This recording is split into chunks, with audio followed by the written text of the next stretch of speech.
Okay, good morning, everyone. In accordance, I got feedback. Oh, me too.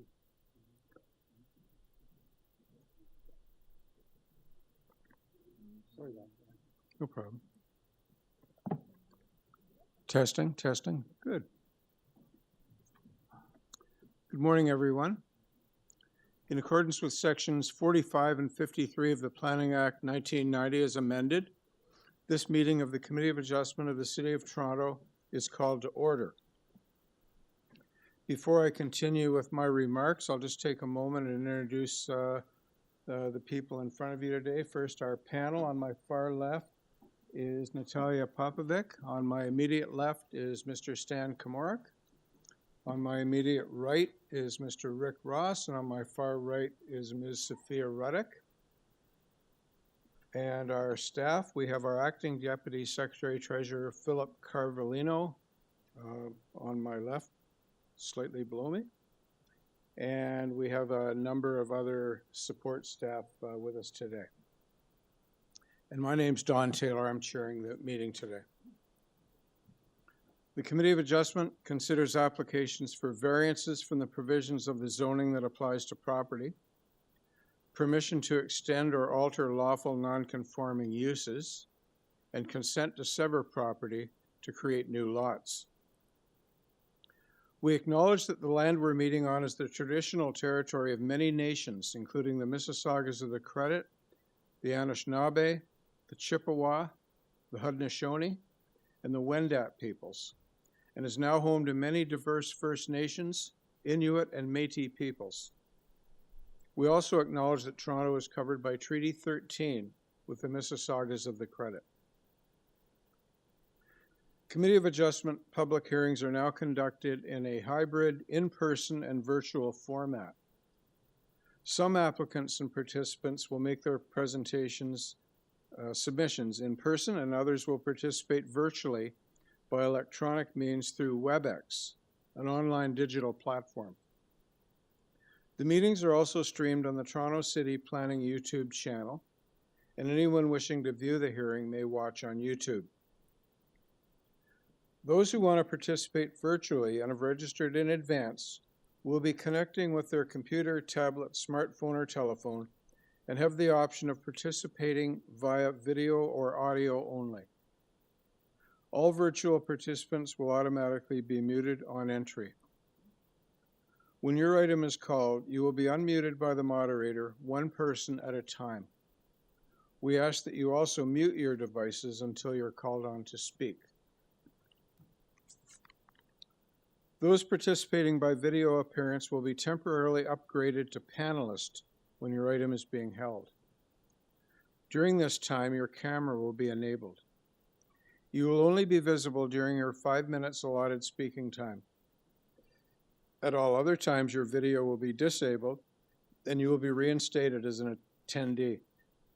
For both in-person and virtual participants, Committee of Adjustment staff will share presentations submitted in accordance with the written submission deadline. Those participating through WebEx are not allowed to use share screen or any other panelist controls during a video appearance. The host will remove you from the panelist role if you fail to respect this instruction. People attending in person today who want to receive a copy of the decision of the committee on an application must fill out a decision request card, and those participating virtually need to submit a written request for a decision by email. Please ensure that you include your name, address, and email address because the Committee of Adjustment and the Toronto Local Appeal Body, TLAB, will be sending notifications and appeal updates by email. If you do not agree with the decision of the committee, you may be able to appeal the decision to the Toronto Local Appeal Body or in some limited circumstances to the Ontario Land Tribunal. However, the provincial government amended the Planning Act and generally removed rights of third parties to appeal Committee of Adjustment decisions.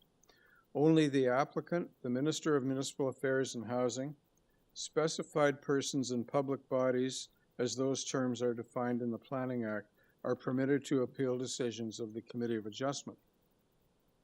Appeal instructions are set out at the bottom of the decision of the committee. Our hearing procedure is that I will call each item in the order listed on the agenda. However, we will deal with applicant requested deferral items up front so we can get those dispensed with. Where an application is uncontested, the agent or applicant may proceed with their presentation if desired. When the committee does not require a presentation, applicants are to advise the chair should they wish to speak to the committee. The committee may ask questions and/or take the matter into committee for a decision. Each speaker, including the applicant agent, will be given a maximum of 5 minutes to address the committee. I will comment when you are reaching the 5 minutes. Any presentation or other materials you wish to submit to the committee must have been emailed in advance of this hearing. Staff and committee members cannot accept materials at the hearing. When addressing the committee, please speak clearly and state your name and address initially. Please remember to confine your remarks to the matters outlined in the application.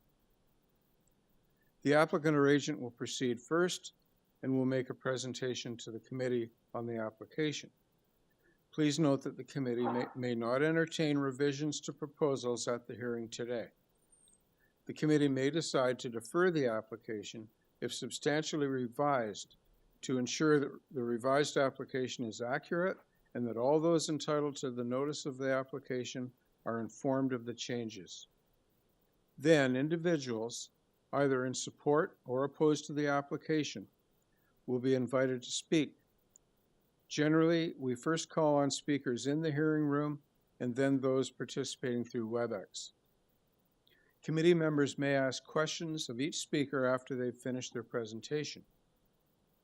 When all speakers are finished, the applicant agent has an opportunity to rebut only those issues that were raised by the speakers. This will mark the end of the discussion.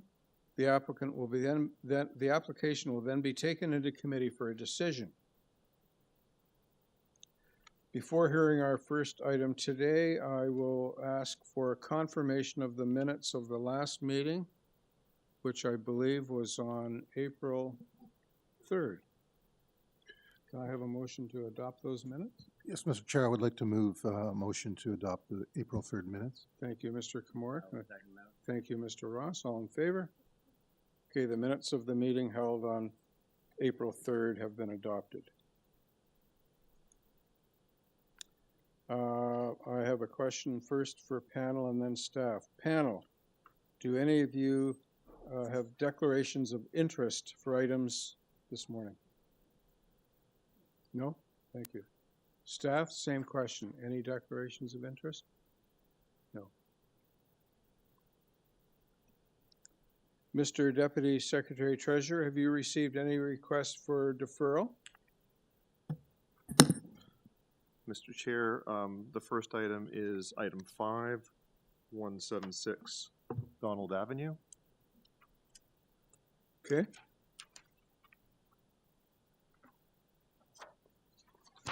There are no others? Item 22, there's a request from planning, and they cite concurrence with the applicant, so we may want to confirm that. So both items, 5 Okay. and 22.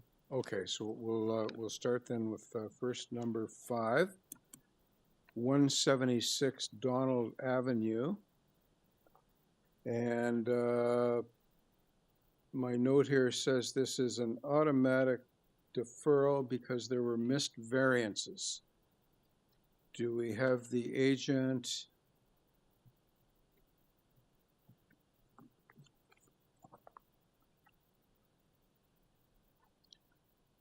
Yes, Daniel- Daniel Federico. Daniel for Federico.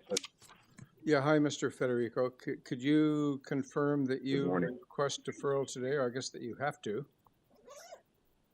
Yes, Okay, so you understand and you're in agreement with deferring this item today. It sounds like you must because you missed some variances, correct? yeah, it was actually correct. It was actually an error to the zoning review that was discovered too late. There Okay. was another variance that unfortunately we have to add in that we were not aware of. Okay. Now, we have a number of speakers on this item, so I'm going to have to call on everyone to confirm that they agree with this deferral. I have Barry Morrison listed here in person. Sorry, Mr. Chair, Barry is actually listed for item 4. So Sorry? he's here for item 4. I know he's on our Oh, Five okay. list. I'll move him up Mistake. then. thanks. So is there anyone in the hearing room that came to speak about item 5? Yes, ma'am? Could you come up?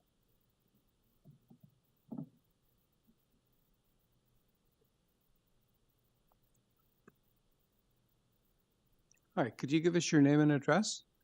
Yes, so my name is. Microphone on. Sorry. My name is Ariam Turfe, and I currently reside at 180 Donald Avenue, but I'm also the owner of 182 Donald Avenue, beside my parents' house. Okay, so the applicant has requested that this matter be deferred to a later hearing date because he missed some variances that need to be considered by us. We're not in a position, obviously, to do that today. So are you in agreement with deferring this item? I'm in agreement. Okay, thank you. Okay, thank you. There's no one else in the hearing room that came to speak to item 5? No. And I guess Sorry, Mr. Chair, there are people online. Yeah. So I guess firstly we'll call on Jim Kriegos from 178 Donald Avenue. I'm in agreement with the deferral. Okay, could you just, Hello? I know I just said your name and address, but could you confirm it for our records? Yeah, Jim Creedles, 178 Donald Avenue. Okay, thank you. And you're okay with the deferral? Yes. Okay, thank you. And finally, we have Natalie Palazzi from across the Yes, street. it's Natalie Plotzy. Yeah, at 177 Donald. I'm in agreement. Okay, fine. So panel, Sorry, just I'm sorry? Panel, any questions? sorry. I just I'm just new to the process. Would we just get a new mailing of the updated date and time for calling in? Is that how it works? Yeah, yes, you will. Okay, perfect. Thank you. Okay. So panel, any questions of anyone before we go into committee? I just have a comment. I see the revised zoning notice, but I would just like to caution the applicant that he double check that, because when I look at the Google Maps view of this property, it looks like there may be a side lot setback issue as well. So I would just caution that you should double check on that as well. Thank you. Okay. Did you catch that comment, Mr. Federico? Yes, I did, and I Okay. will have that addressed. Good. Okay. So let's go into committee then for a motion. So move to defer the matter, given there are some missing variances. Thank you, Mr. Ross. Is there a seconder for Mr. Ross's motion? I'll second it. I'll second it. Okay, Ms. Ruddock, thank you very much. All in favor? Okay, item 5 has been deferred to a hearing on a later date. So yeah, let's just check in on item 22. Just fast forward here on my list.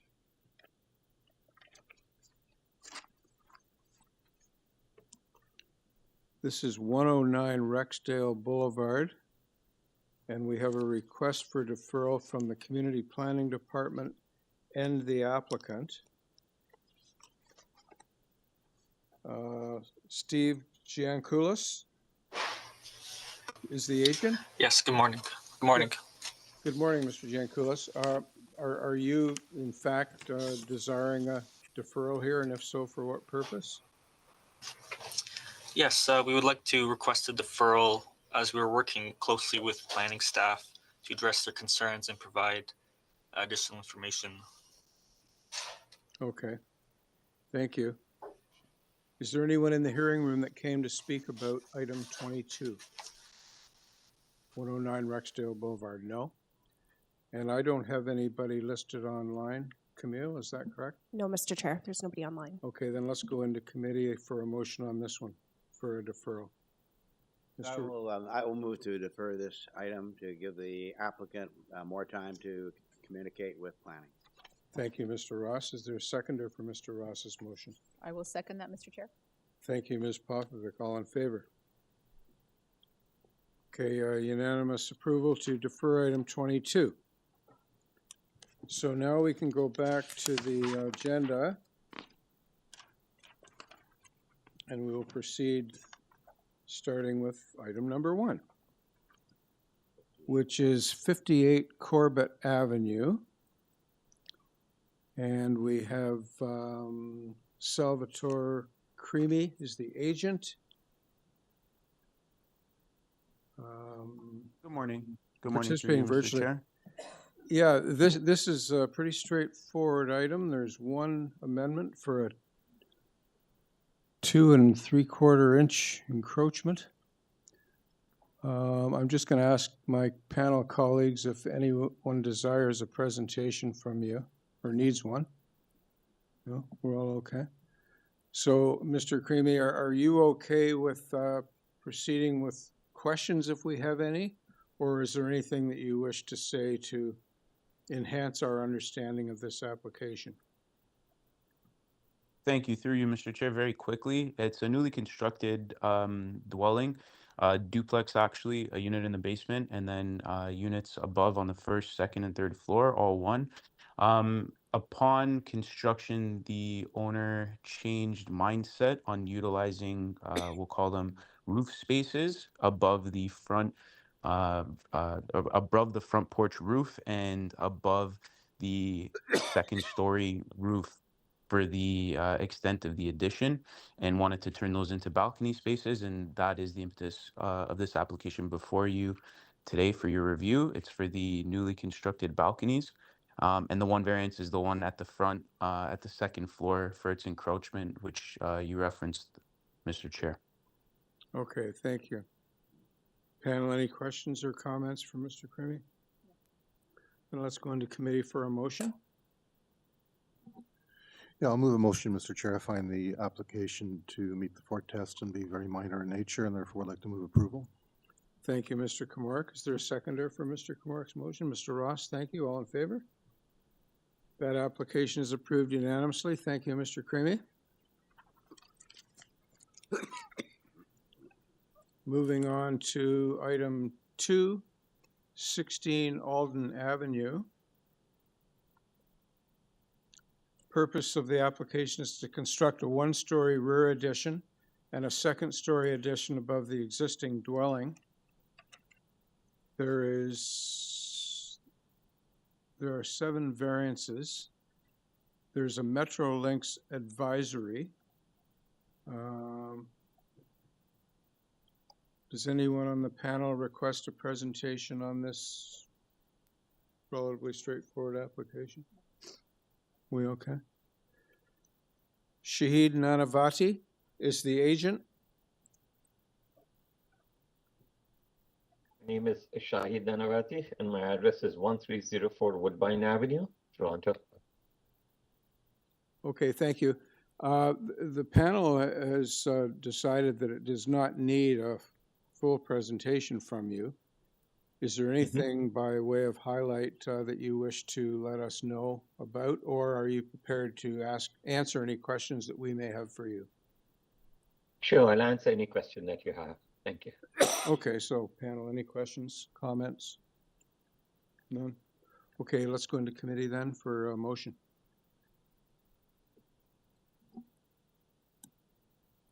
Mr. Kumar? Mr. Chair, I find the application to meet the four tests and being minor in nature, would like to move approval. Thank No you. conditions. Mr. Kumar? I'll second that. Thank you, Ms. Ruddock. All in favor? Item number 2 is approved unanimously. Thank you, Mr. Nanavati. Moving on to item number 3. Purpose is to construct a new detached dwelling with an attached garage. There are 5 variances. We have a request from Urban Forestry to impose their condition number 3. We have a clearance from TRCA, and they noted that a permit from them would be required. And we have an applicant presentation.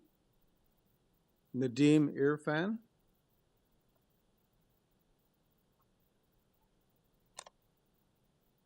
Nadeem? Good morning, Mr. Chair. My name is Nadeem Irfan. I'm the architect of this application. My address is 10 Milner Business Court, Suite 710, Scarborough, Ontario, M1B 3C6. Okay, if you could, this is pretty straightforward and clear, but is there anything by way of highlight that you wish to point out to us? Or we could just proceed to questions? Please proceed with the questions. I'll be happy to answer. Okay, good. So panel, any questions or comments for Nadeem Irfan, the agent? None? Okay, then we can go into committee for a motion then. I make a motion to approve this application. I find it to be minor in nature and consistent with the 4 tests, subject to forestry condition number 3, and highlighting the notes from TRCA. Thank you, Ms. Ruddock. Is there a seconder for Ms. Ruddock's? I'll second. Thank you, Ms. Popovic. All in favor? Okay, item number 3 has been approved unanimously.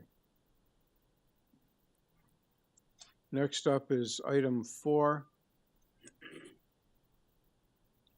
250 Wincott Drive.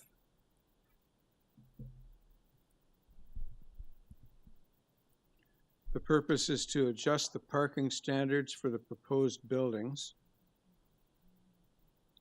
We have a revised application. Let me just pull the revised application up. Okay, so the revised application amends variance 1 by adding quite a bit of language. Variances 3 and 4 have been amended with the deletion of the original variances on the notice and the inclusion of considerable additional new language.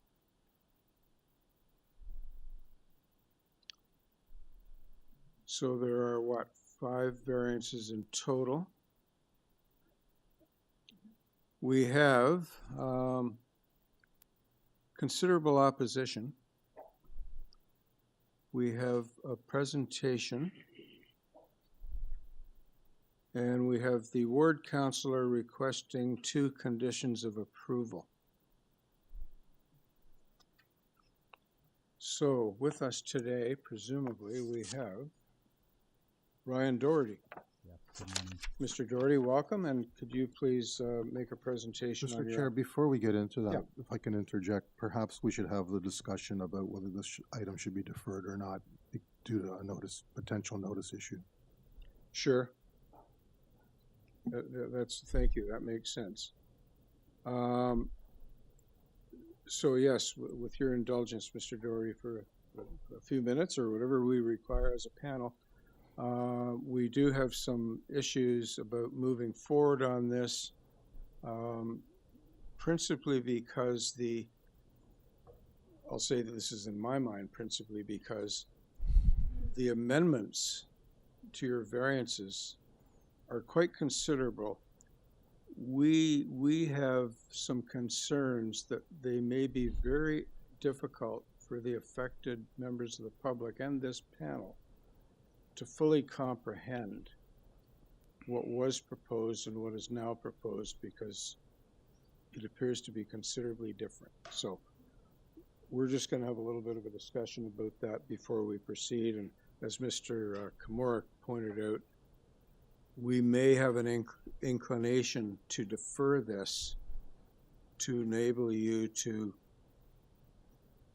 work with the public to fully clarify and explain what you're requesting here, because we have strong doubts that the level of comprehension of what you're proposing now is complicated and very different than what you originally requested. So feel free to embellish. Maybe some of my colleagues have different concerns, but absolutely. I think the notice that went out to the public, I think, is fairly clear. I think the revised notice is somewhat obfuscated, if for a better word, because I'm not sure if the implications are clear to the public that by approving the ratios as opposed to the exact number of spaces, the number of spaces can change in the future if the unit mix changes, etc.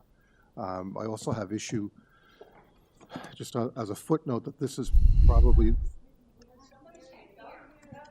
sorry. Okay. sorry, people will be called on to speak at the appropriate time, which is not now. No, they're just saying they can't hear me. Oh, they can't hear you. Yeah, sorry. That's a very valid interjection. I forgot. I apologize. The appropriate time. The microphone needs to be almost into, I got to be like a singer here. It's got to be right here. Okay. Whoa. Okay.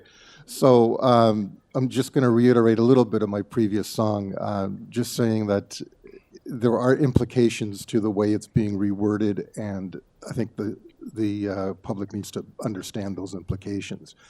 Just as a personal footnote, I also want to note that this is the fourth Committee of Adjustment hearing for this particular item.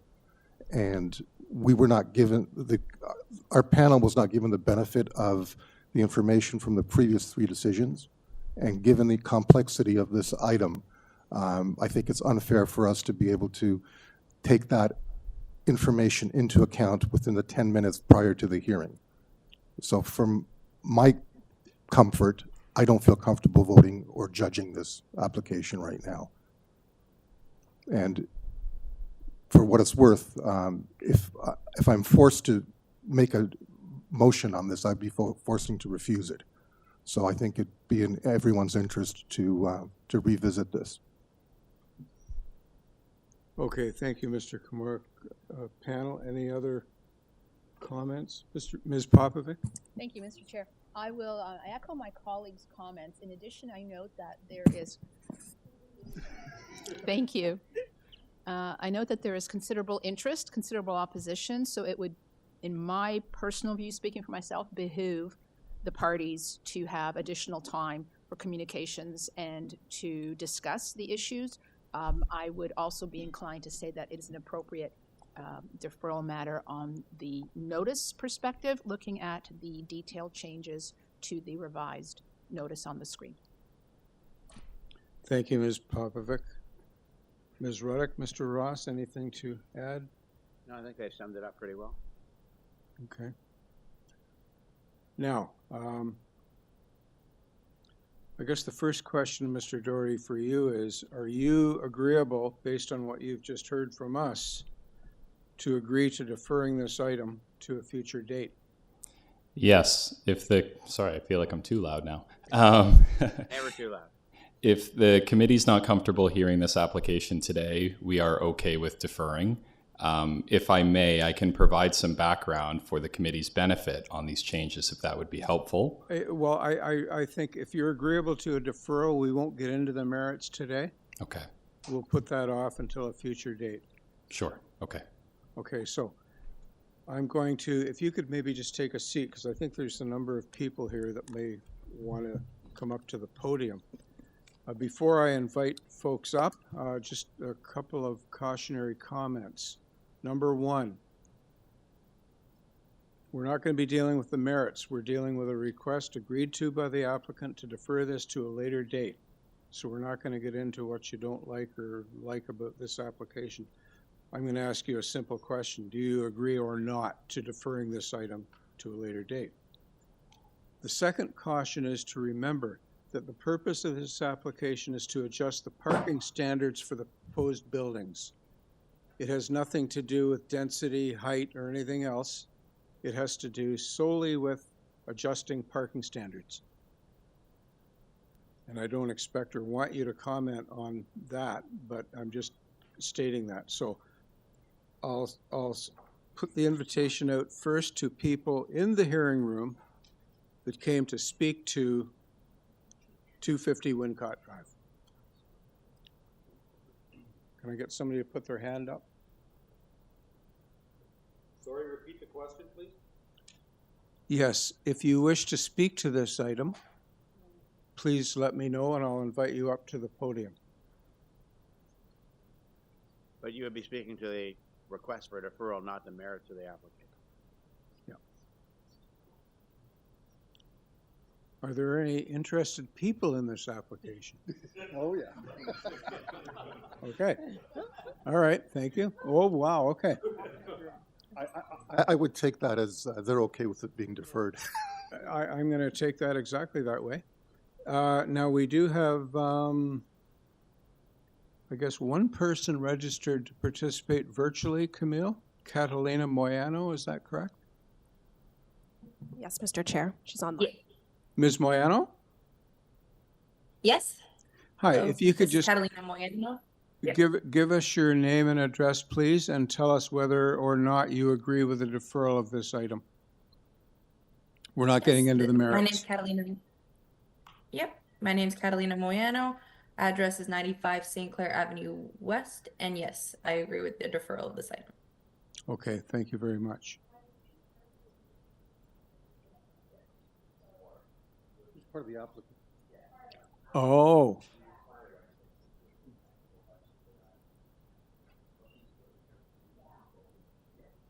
Bottom line, she agrees with the deferral. Just figured that outside the address. Okay, so I guess we can go into committee then for a motion. Sorry? Oh, yes. I was registered to speak. Can I say one thing? Yeah. Okay.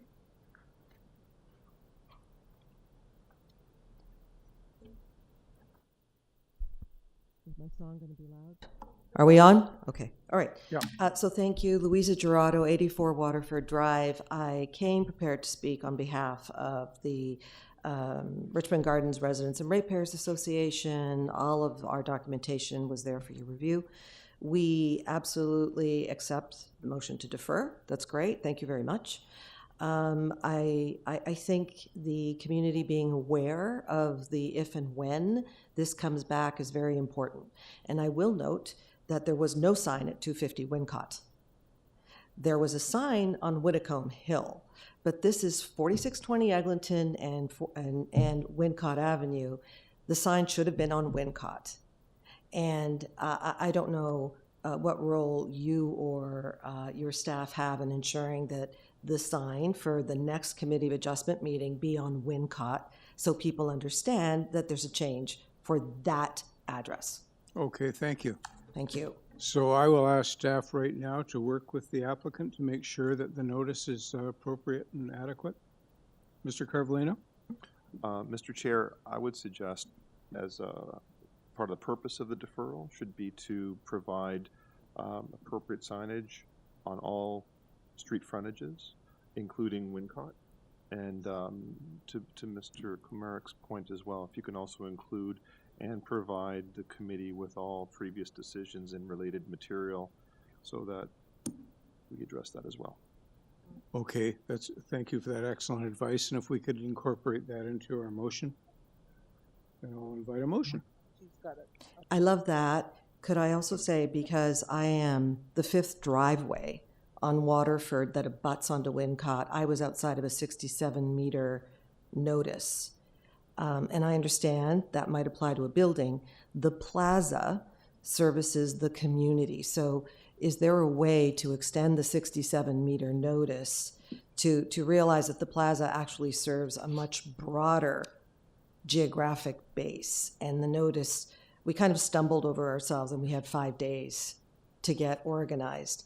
It's not about the building, it's about the plaza, to be honest. Mr. Carbolino? Through you, Mr. Chair, the statutory requirement is 60 meters radius around the property. Sorry, can you hear me now? Let me move this forward. The statutory requirement for notice is 60 meters. The signage supplements that. Anyone who's registered as an interested party today will be automatically added. So if you didn't get notice because of the 60 meters, you will be included and get one in the mail. There is an opportunity now with the deferral for neighbors to speak to neighbors and carry the word. If the committee is so inclined to defer to a specific date, that way they're aware and we get that direction from the committee. Everyone in the room or online right now will know to be here on that specific date so that they don't have to wait for a notice. That's up to the committee though. Okay. Is that sufficient, ma'am, for your purposes? Yeah, yes, with the right notice, we got the feet on the street with the right notice. Good. Thank you. All right, thank you. Okay, thank you, ma'am. So Olivia, may we now proceed into committee? I think you mentioned something about Councillor Holiday. Oh, Councillor, would you care? Did you just walk in? No, sir, Mr. Chair. I've been listening. Oh, okay. Good. And I have no concerns over the deferral. Okay, perfect. Thank you. Thanks for coming. So now I think we can go into committee for a motion. And please append the Deputy Secretary Treasurer's recommendations on the wording in your motion. Gonna try. I'd like to move for deferral so that proper notice can be sent out to include all the revisions, and for staff to include to us the fulsome background of all the previous decisions for this site,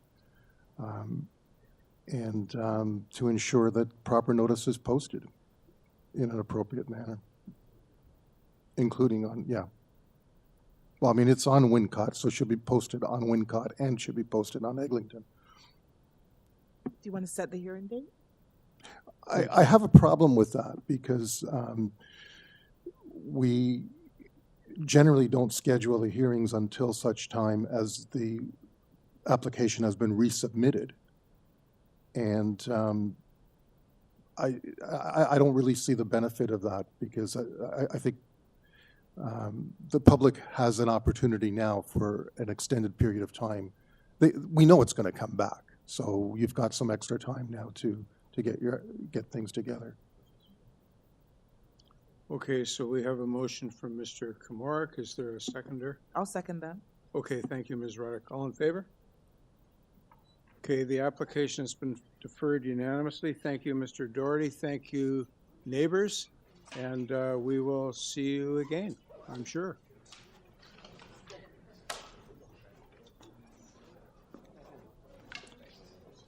I'm going to take it. Yeah. There you go. Wow. You don't have to. No, good call on getting into that.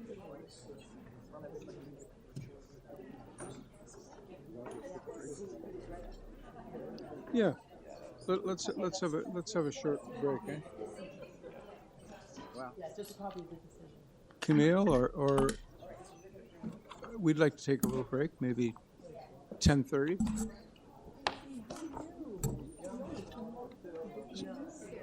Okay, no problem. Sorry, Ida. That's okay. No worries.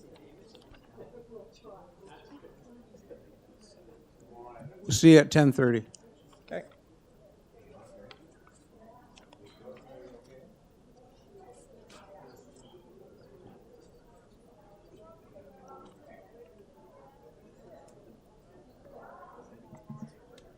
Good morning for the people online. I'm just letting you know we are going to take a little break. We'll be back at 10:30. Thank you.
Gotta keep busy, right?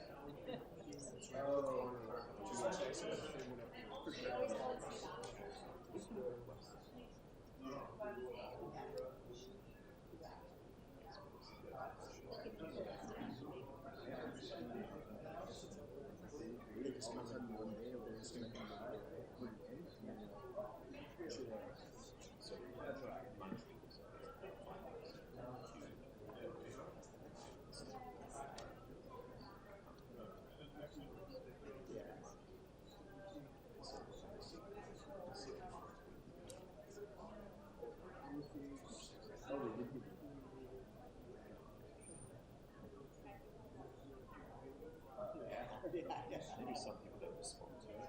Yes, true, yes, maybe.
Nothing big.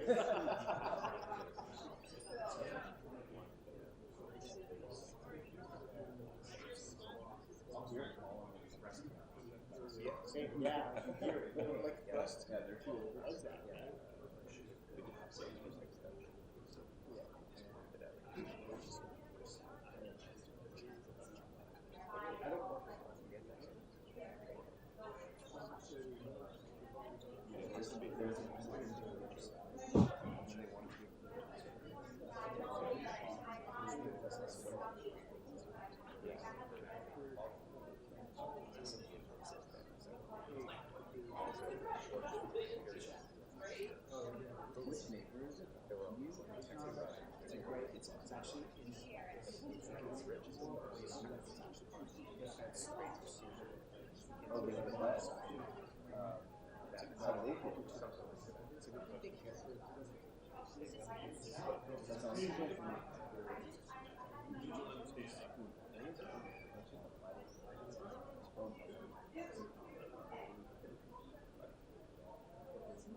That's why I just saw it. Thank you.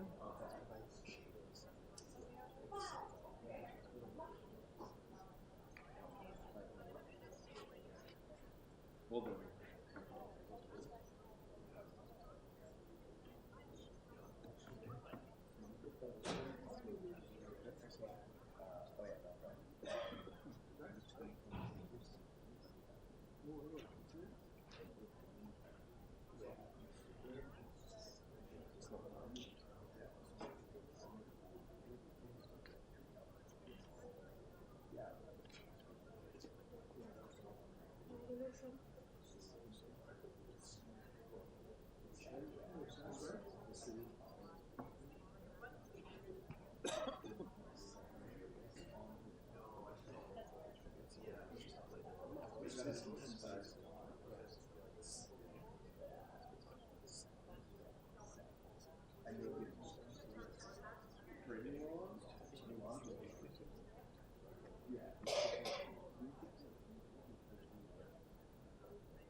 sense, yeah.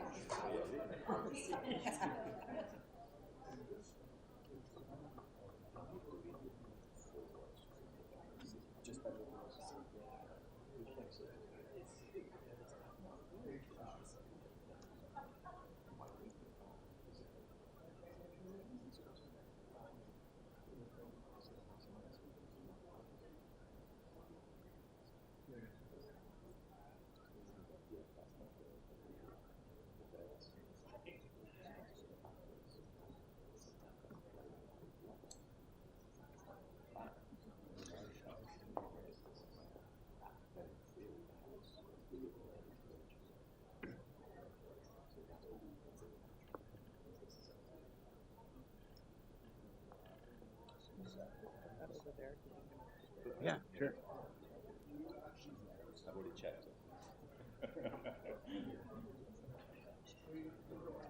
I don't want to leave it at the back. So. I didn't think you would. I don't either. Thank you for yeah.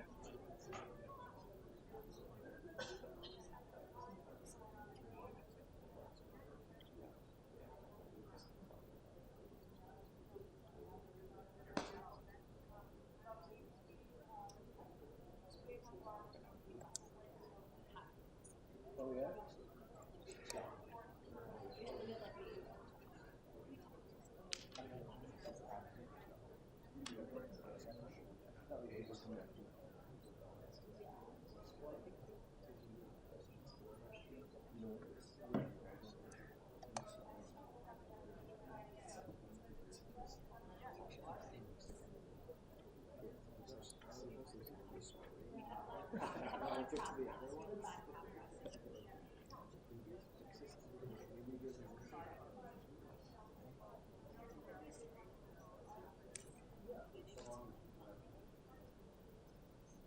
What number are we picking up with? 6. Nashville, right? That's what I thought.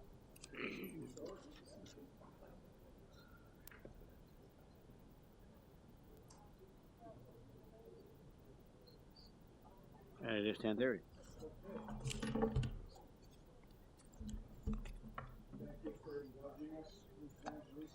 Oh, you ready to start? I'm sorry. Thank you for indulging us.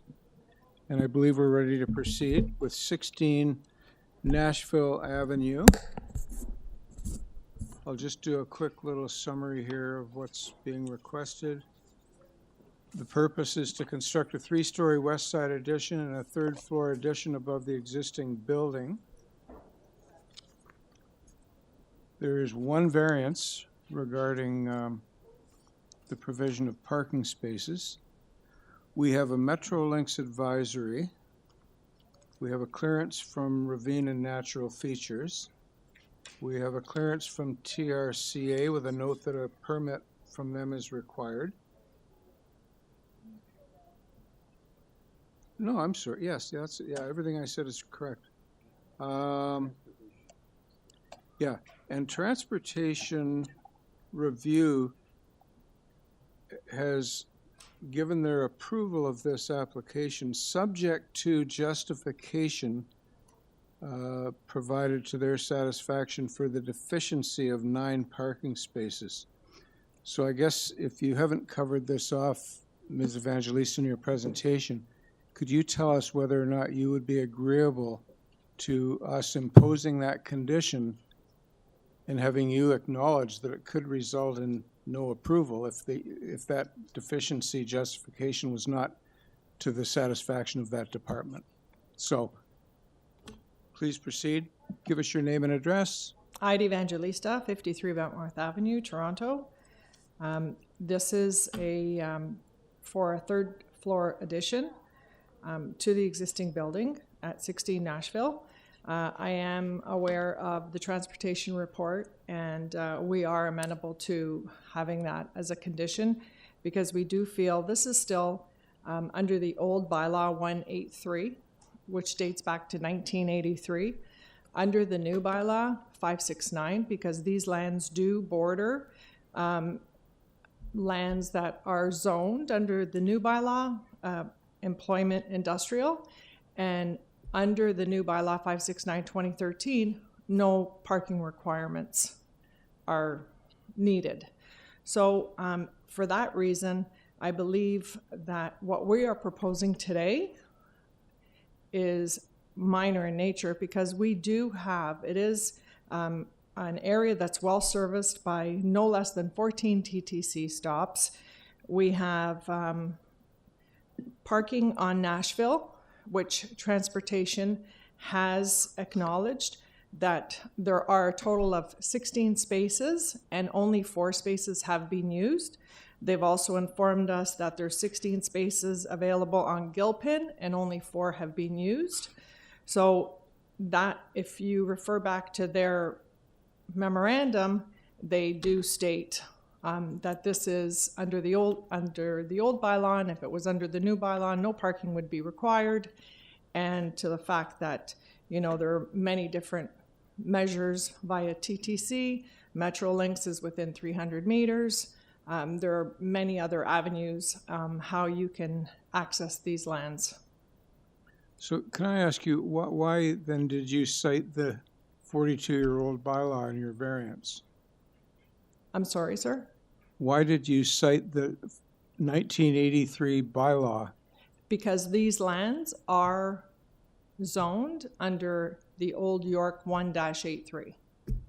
When I thought you said that's been superseded, no? No. Okay, so it's still in place. Yeah.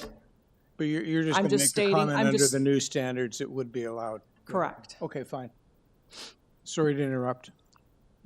And I'm open to any questions that you may have. Okay, good. All the parties, TRCA, Metrolinx, everyone's in support of the application. Yep. And so is planning.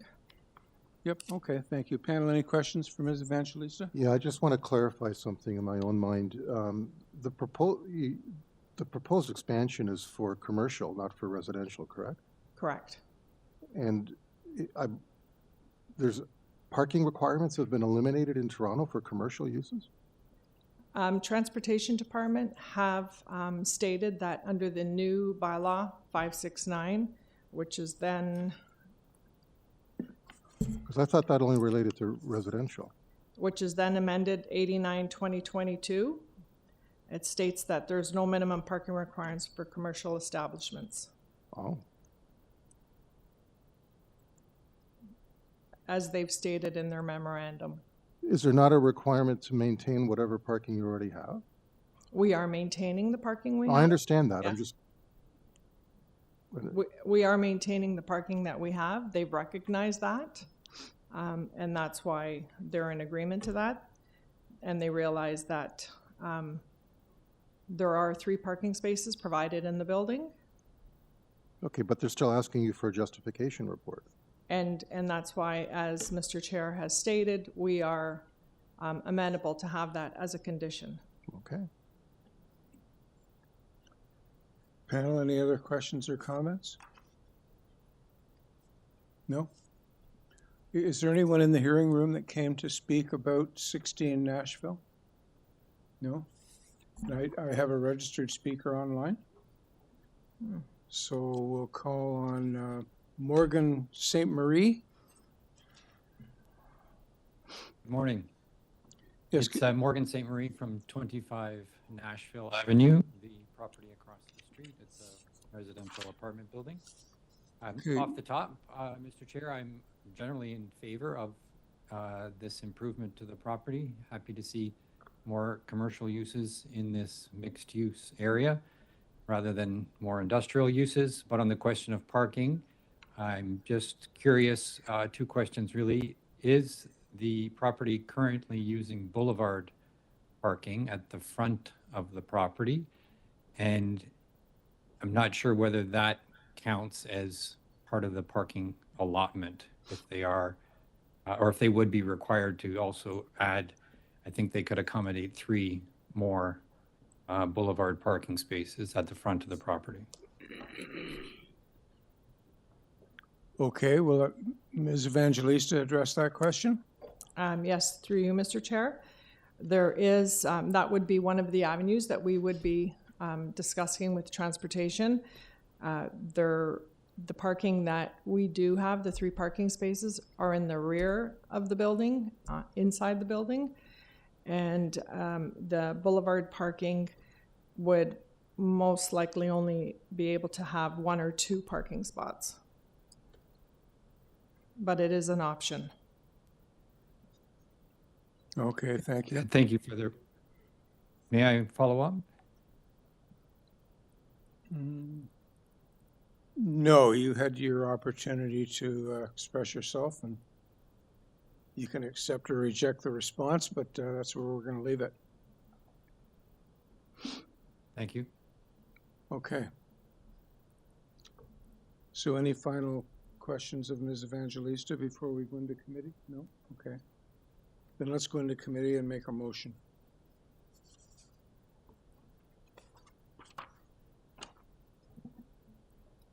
And we do have the transportation review condition of approval, which Ms. Evangelista has agreed to. Yeah, I'm willing to move a motion to approve. I believe the application meets the 4 tests, subject to the transportation condition. Thank you, Mr. Kamork. Is there a seconder? Mr. Ross, thank you very much. All in favor? That's approved unanimously. Thank you, Ms. Evangelista. Thank you very much. Have a nice day. Yeah, you too. And a nice long weekend. Yeah, you too. Bye. Okay, moving on to item 7, 8 Shaver Court. Purpose is to construct a new detached dwelling with an attached garage. There are 3 variances. We have a planning condition regarding the south side yard setback and the building length. The agent is Marco Vera. Vera, is it Mr. Vera? Good morning, Mr. Chair and members of the committee. My Hi. name is Marco Vieira. I'm at 257 Dunraven Drive. Okay, thank you. Before you start, a pretty straightforward application, Mr. Vera. I'm wondering if you could at least tell us if you're okay with the planning department's condition as well as urban forestry condition 2. So if you can talk to us for at least a couple of minutes and address those 2 points. Certainly, through Mr. Chair. We are okay with planning condition and with forestry. We have actually spoken to the adjacent neighbor. We believe we can work out the issues with the tree that is, it's in bad shape. It's might need an actual removal due to safety reasons. So we work with forestry for that. And in terms of the 3 minor variances, they're really triggered by the irregular lot, pie-shaped lot that opens up towards the rear, and the curvature of the court really pushes the setback well into our lot. And that's consistent around the court as the houses wrap around. We do feel that the variances themselves are very minor. They're very similar to the existing conditions on adjacent properties. And we ask the committee to approve the application as we submitted it. Resubmitted. Are you telling me there's a revised application on this? No, submitted. We did not resubmit, no. Okay. So panel, any questions or comments for Mr. Vera? Is there anyone in the hearing room that came to speak about 8 Shaver Court? No? And Camille, I don't think there's anyone online? No, Mr. Chair. Okay, thank you. So let's go into committee for a motion. Mr. Chair, I am prepared to bring a motion on this matter. I believe it is consistent with the 4 tests. I believe that there are conditions by urban forestry and community planning as part of the approval. Okay, thank you. Does anyone wish to second Ms. Popovich's motion? Ms. Reddick, thank you very much. All in favor? That application is approved unanimously. Thank you very much, Mr. Vieira.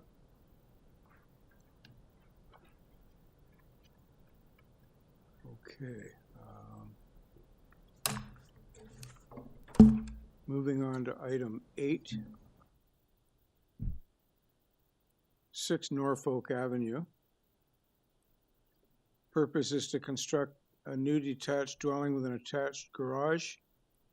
We have a revised application. Variance number 3 was altered to provide a little bit more setback from the front lot line. Variance 6 was deleted.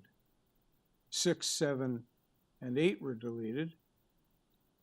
And variance 11 was deleted. So that means we now have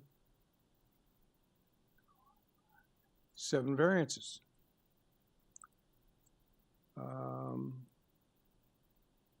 We have urban forestry condition 3, and we have 3 support letters, and we have the agent, Simon West, before us to make a brief presentation.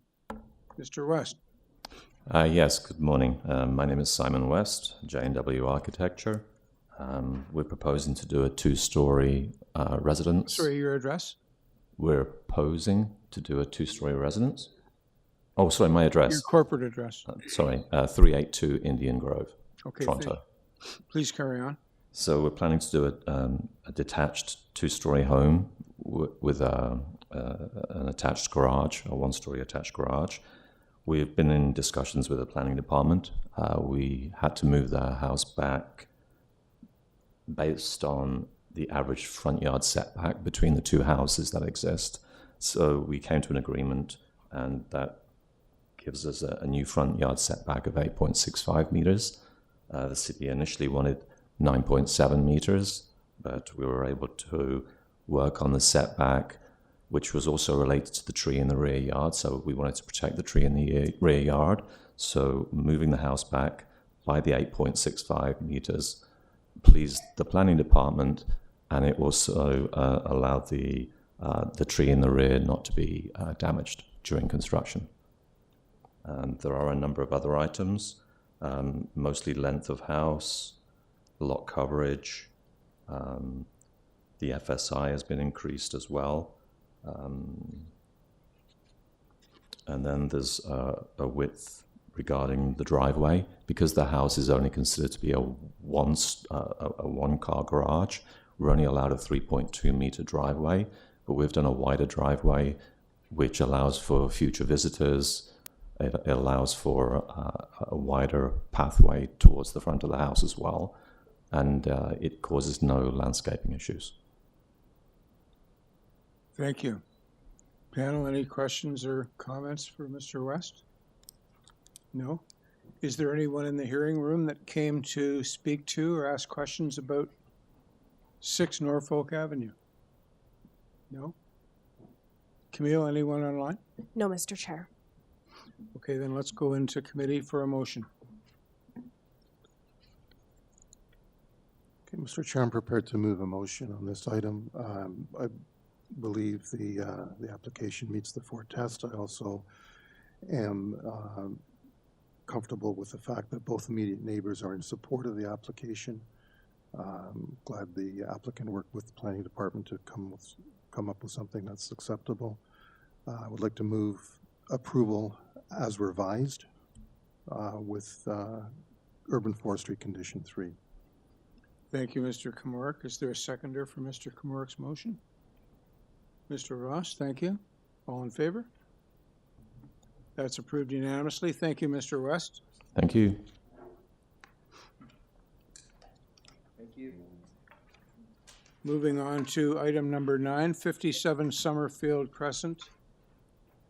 Purpose of this application is to construct a 1-story east side addition and a new rear deck.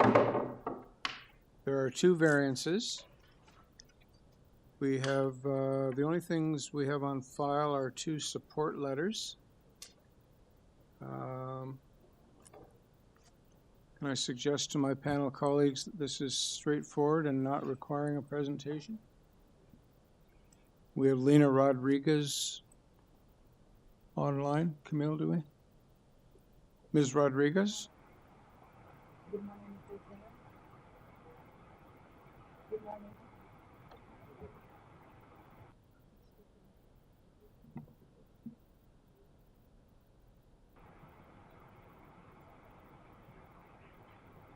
Lena, can you hear us? Lena? Yeah, speaking. Sorry, can you turn your microphone up a bit? Hold on. Hi. Hello. Yeah, your volume isn't the greatest, but anyway, hello. The panel doesn't really require a presentation from you unless there's anything you want to tell us by way of highlight. Otherwise, I could suggest that we just proceed to any questions that we may have. Okay, please proceed.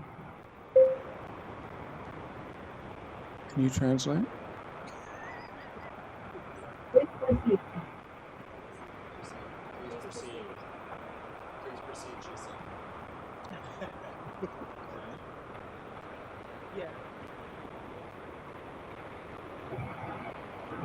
Sorry, Lena, can you repeat yourself? Yes, I can hear you all.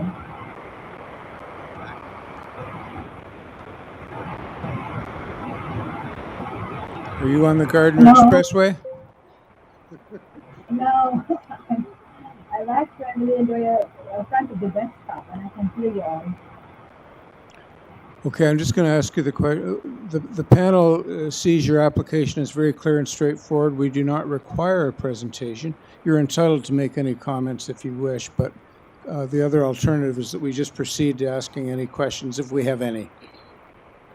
So do you want to say anything or just answer our questions? I can answer the question. Okay, let's do that then. So panel, any questions or comments? No? We're good? Okay, let's go into committee and make a motion then. See, all you have to do is tell them to go to committee and we get the noise. Yeah. Mr. Chair, I will move to approve this application. I believe it meets the 4 tests. I see there are 2 letters of support, and I do not see any conditions. Right. Thank you, Ms. Popovic. Is there a seconder for Ms. Popovic? Thank you, Ms. Ruddock. All in favor? That's approved unanimously. Thank you, Lena, and drive safely.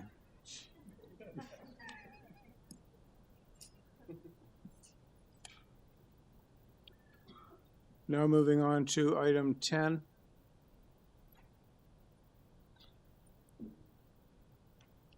(1860 to 1868) Keele Street. Purpose is to construct a 24-story mixed-use building and to modify the development standards from Site-Specific Bylaw 756-2023. We have 4 variances. And what else do we have? We have a community planning condition. Transportation Review has requested 4 conditions. We have a Metrolinx advisory. And we have a presentation, presumably from David Morse. Welcome, Mr. Morse. Good morning. And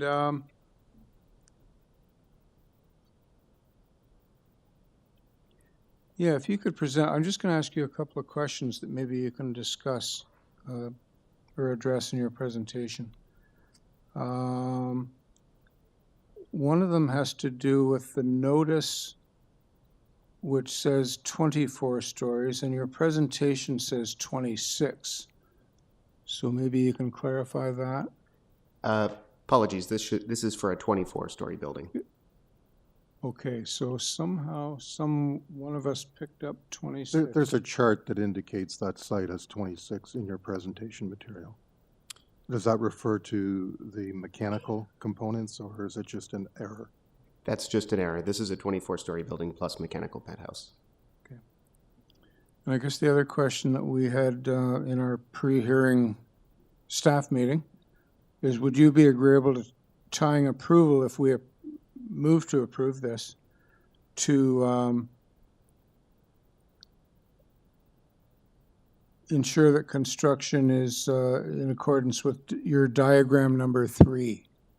Yes. You'd be okay with that? Okay, so tell us anything else that you want to say.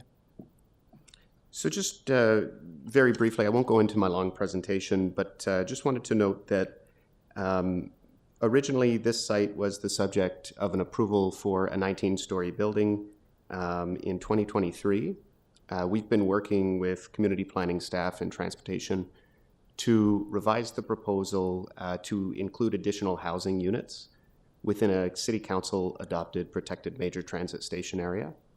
And so since the approval happened, there have been legislative changes and additional development within these nodes along the Eglinton Crosstown corridor, which have allowed for additional density and actually mandated additional density at these areas. We focused the appropriate height with city planning staff on shadow impacts as well as transition. We've been working with them for the past 4 months to ensure that this proposal does not have any adverse impacts on the surrounding neighborhood. So in summary, the requested minor variances will directly contribute to the provincial target to build 1.5 million new homes by 2031. It will implement the provincial and municipal policy directives to focus intensification within protected major transit station areas. It meets the 4 tests of the Planning Act in Section 45.1, meets the intent of the official plan and the zoning bylaw. It's desirable for the use of the land and it's minor in nature. It'll also introduce several improvements to the site, including a contribution through Section 45.9 of the Planning Act of $160,000 towards community benefits, which is in addition to the community benefits charge that's required. The councillor's office has reviewed, the city planning staff have reviewed the application, and so have transportation services.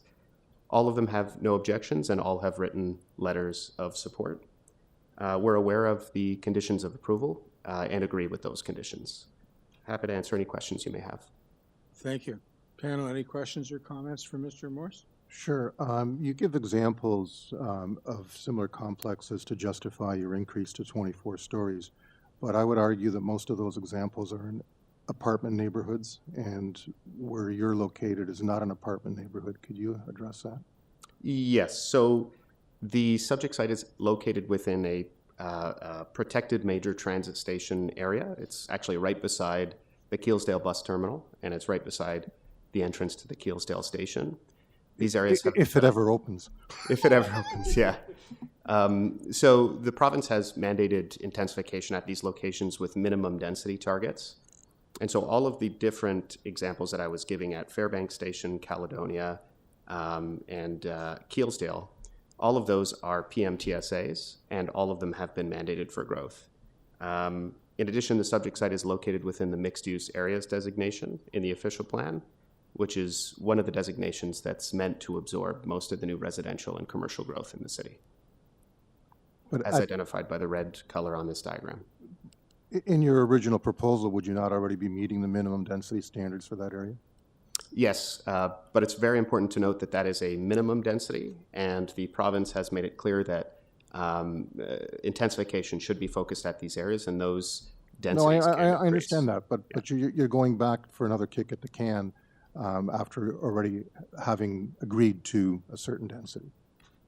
That's right. It's important to note as well that since the approval, a 36-story building to the immediate south of the site has a council-endorsed settlement. And so this will be... What's the address of that building? 2636 Eglinton Avenue West. And it's right across the street? It's immediately to the south. Okay. The numbers are way out of whack. Way out of whack. This is 1860 to 1868 Keele Street. Keele Street is that side street just on the right of the site right, you're Keele, that goes up. Eglinton is just to the south.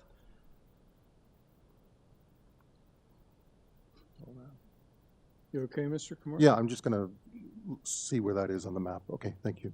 Okay. Any other questions or comments? Is there anyone in the hearing room that came to comment on or ask questions about 1860 to 1868? Yes, ma'am. Could you come up to the podium, please?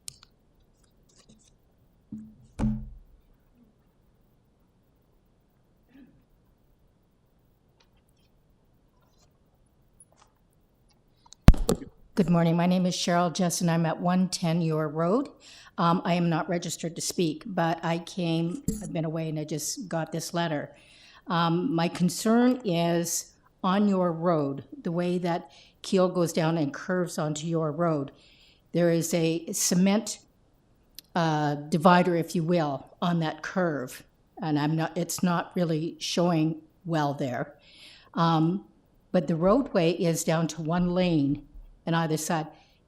From what I've seen on this picture, they have retail. There is not enough room. They have parking for 78 residents, but they're only providing 46. Where's everybody else going to park? Where are they going to park for the retail outlets? They're just in one lane in either direction. I mean, that's going to impact. To the parking space requirements is for residents, and that's directly in line with the city's new bylaw, which doesn't require any parking for residents of the building. Okay, thank you. Panel, any questions or comments for Mr. Morse? Just one final question. So what has changed in the scheme of things from when you originally accepted a 19-story building to what is today? So the applicant has been coordinating with the Canadian Housing and Mortgage Corporation for financing on the site. As part of the financing structure, additional units were required. As part of this, and as noted in the councillor's letter, this will actually allow for a portion of the units to be affordable housing units. We're trying to determine the amount of units through that process. Is that part of the planning condition? That is not a planning condition, no. So can you give us that agreement today? I can't agree to a number of units because that is dependent on whether or not they actually get their financing through the Canadian Mortgage and Housing Corporation. So you're kind of asking for an open-ended ask, really? As part of this, the councillor had asked us for a $160,000 Section 4590 contribution to offset that, what you've just asked. Okay. Any other questions or comments? And Camille, I don't believe we have anyone online that wishes to speak. No, Mr. Chair. Okay, thank you. Okay, then let's go into committee for a motion.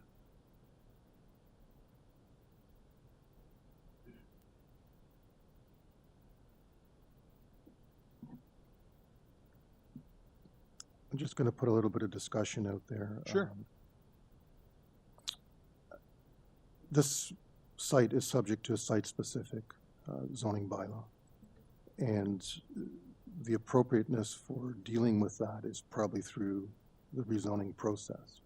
I know that this has been common practice to come to the committee, but 10-minute, 5-minute presentations at the committee are not fulsome reconsiderations of a project. So I lack some comfort in approving that. Okay, would you care to table a motion to that effect? I'm not sure I feel that strongly about it. Really? Okay. All right. So I'll invite a motion from anyone else.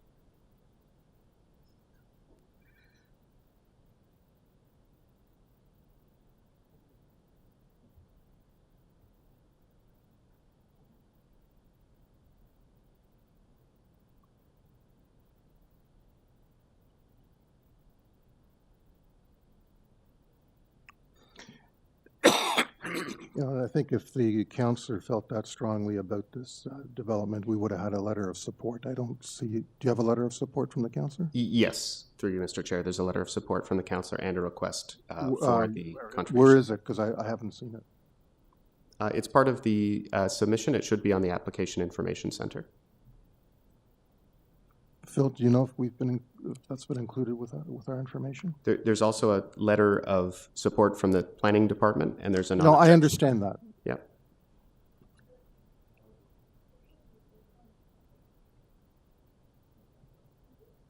I haven't seen that. You haven't? Have you seen that? Apparently staff has the letter. We didn't.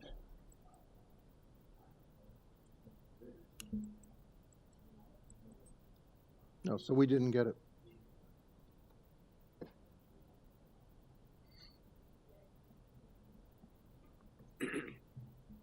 So it's not on the AIC?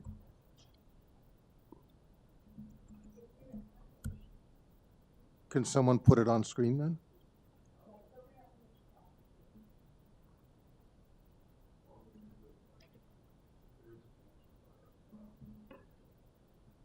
It's not in our package. It's not part of the package. No.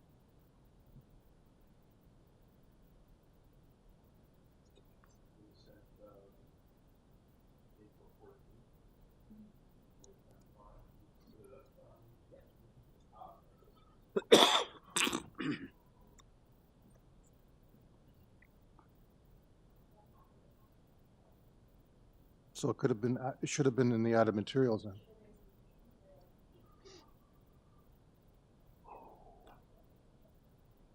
And it's not. There it is. Yeah.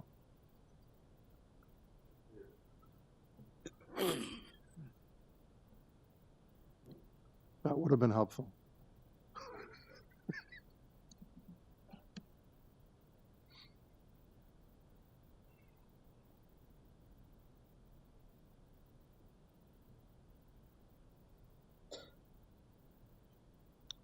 So, Mr. Kamar, does that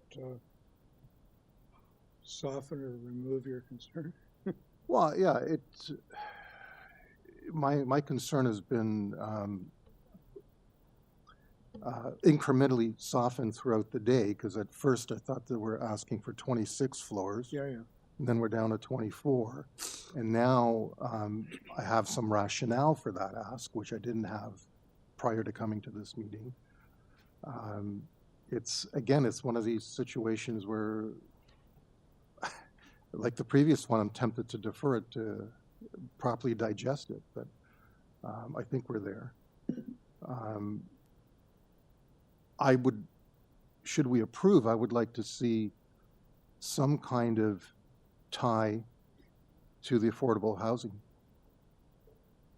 And I'm not sure how we do that. And perhaps it's been premature for the applicant to come before us if they haven't got that yet.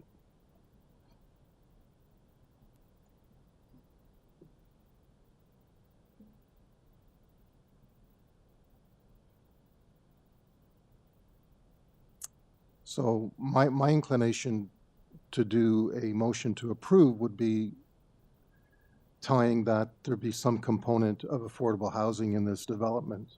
And if there is not, then I would suggest that the prior approval stay in place. So I'm not sure of how we do that. Through you, Mr. Chair, it would be difficult to evaluate what component you'd be looking for. I know. There are negotiations with CMHC. Planning has not provided a recommendation on a number of units, percentage, nothing. Yeah, So I know. nothing before you. Wish I can give you more information, Yeah. but we don't. Again, that's my concern. So. Through you, Mr. Chair, if I may, I know you're in committee. The Community Planning Department has requested a Section 45.9 contribution of $160,000. I understand that. Which could go towards affordable housing. And that was the intent behind the $168,000 Section 45.9 contribution. It wasn't made clear.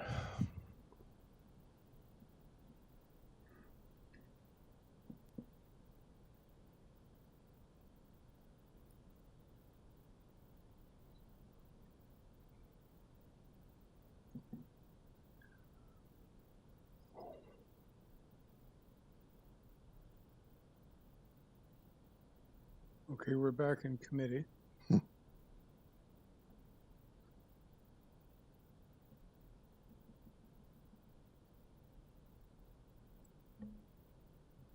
Well, if no one else is going to do it, you know, I'm willing to move a motion to approve, subject to the planning and transportation conditions, with a caveat in there somewhere that the intent of this approval is to facilitate affordable housing on this site.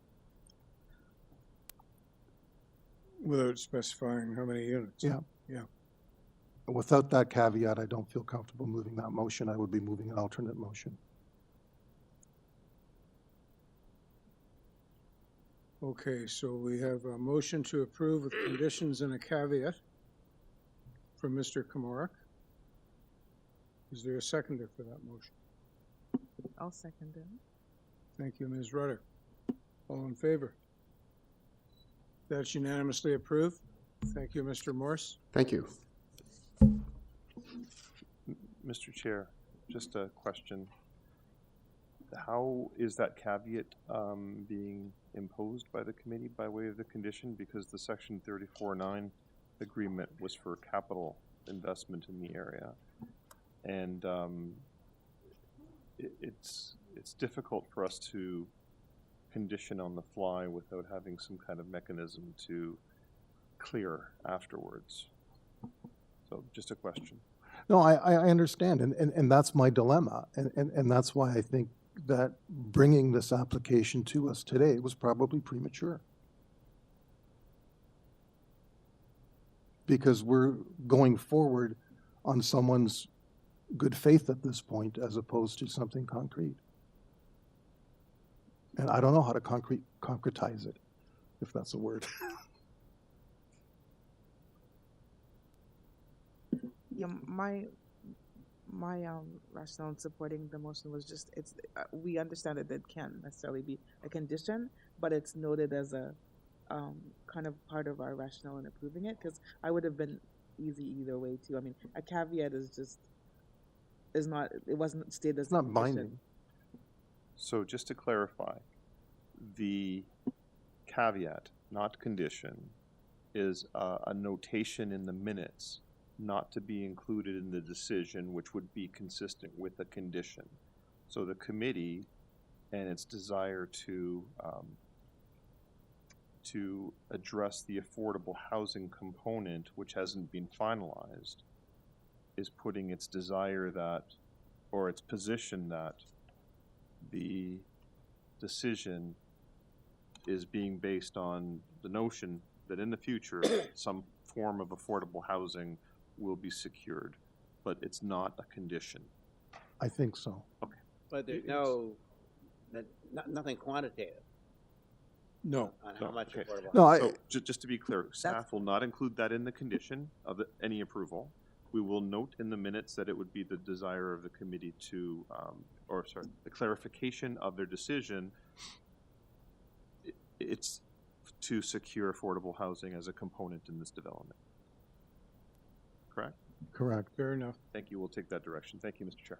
It's kind of a leap of. It's a justification for approving the intensification. Yeah.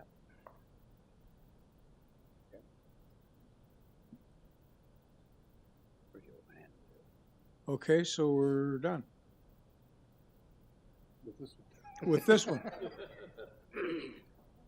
Moving on to item 11 Flamingo Crescent. Purpose is to construct a new detached dwelling with an attached garage. There are 4 variances. The agent is Eddie Perez. Good morning. Hi, Mr. Perez. I just allow me to canvass my panel colleagues here. A very straightforward application, I believe. I would suggest that we don't require a fulsome presentation from you. Does the panel agree with me on that assertion? If you've got anything you wish to highlight, obviously go ahead, that's your prerogative. Or you could we could just move on to asking a question or two if we have any. Yeah, good morning, Chairman. Yeah, pretty well, it's a lot of the variance because it's the type of lot it is. It's pie shape is creating some of the side yards and the rear and front. We have more in some areas and not in the other. So I feel that this file is straightforward and meets the 4 test. Thank you very much. Great. Yeah, thank you, Mr. Perez. Is there anyone in the room that came to speak to 11 Flamingo Crescent? No? Anyone online, Camille? No, Mr. Chair. Okay, then let's go into committee for a motion. I believe the application meets the 4 tests, minor in nature, and would be happy to move approval with no conditions. Thank you, Mr. Komarek. I'll second that. Ms. Ruddock, thank you very much. All in favor? That's approved unanimously. Thank you, Mr. Perez. Item 12 is 75 Westmore Drive. Purpose is to permit the existing recreation use. There is one variance. We have a Metrolinx advisory. We have considerable support. And we have community planning recommending either refusal or approval with a 3-year time limit. So we have William McLean as the agent. Mr. McLean? Hello, how are you? Yes, my name is Will McLean. 324 Delaware Avenue is my residence, but I'm representing 75 Westmore Drive. Okay, we'd be delighted to hear your presentation. If you could please address planning's recommendation that, well, either refuse or the 3-year time limit recommendation. Absolutely. It's my understanding that the main concern of planning is the increased foot traffic onto 75 West or onto Westmore Drive as an employment industrial area.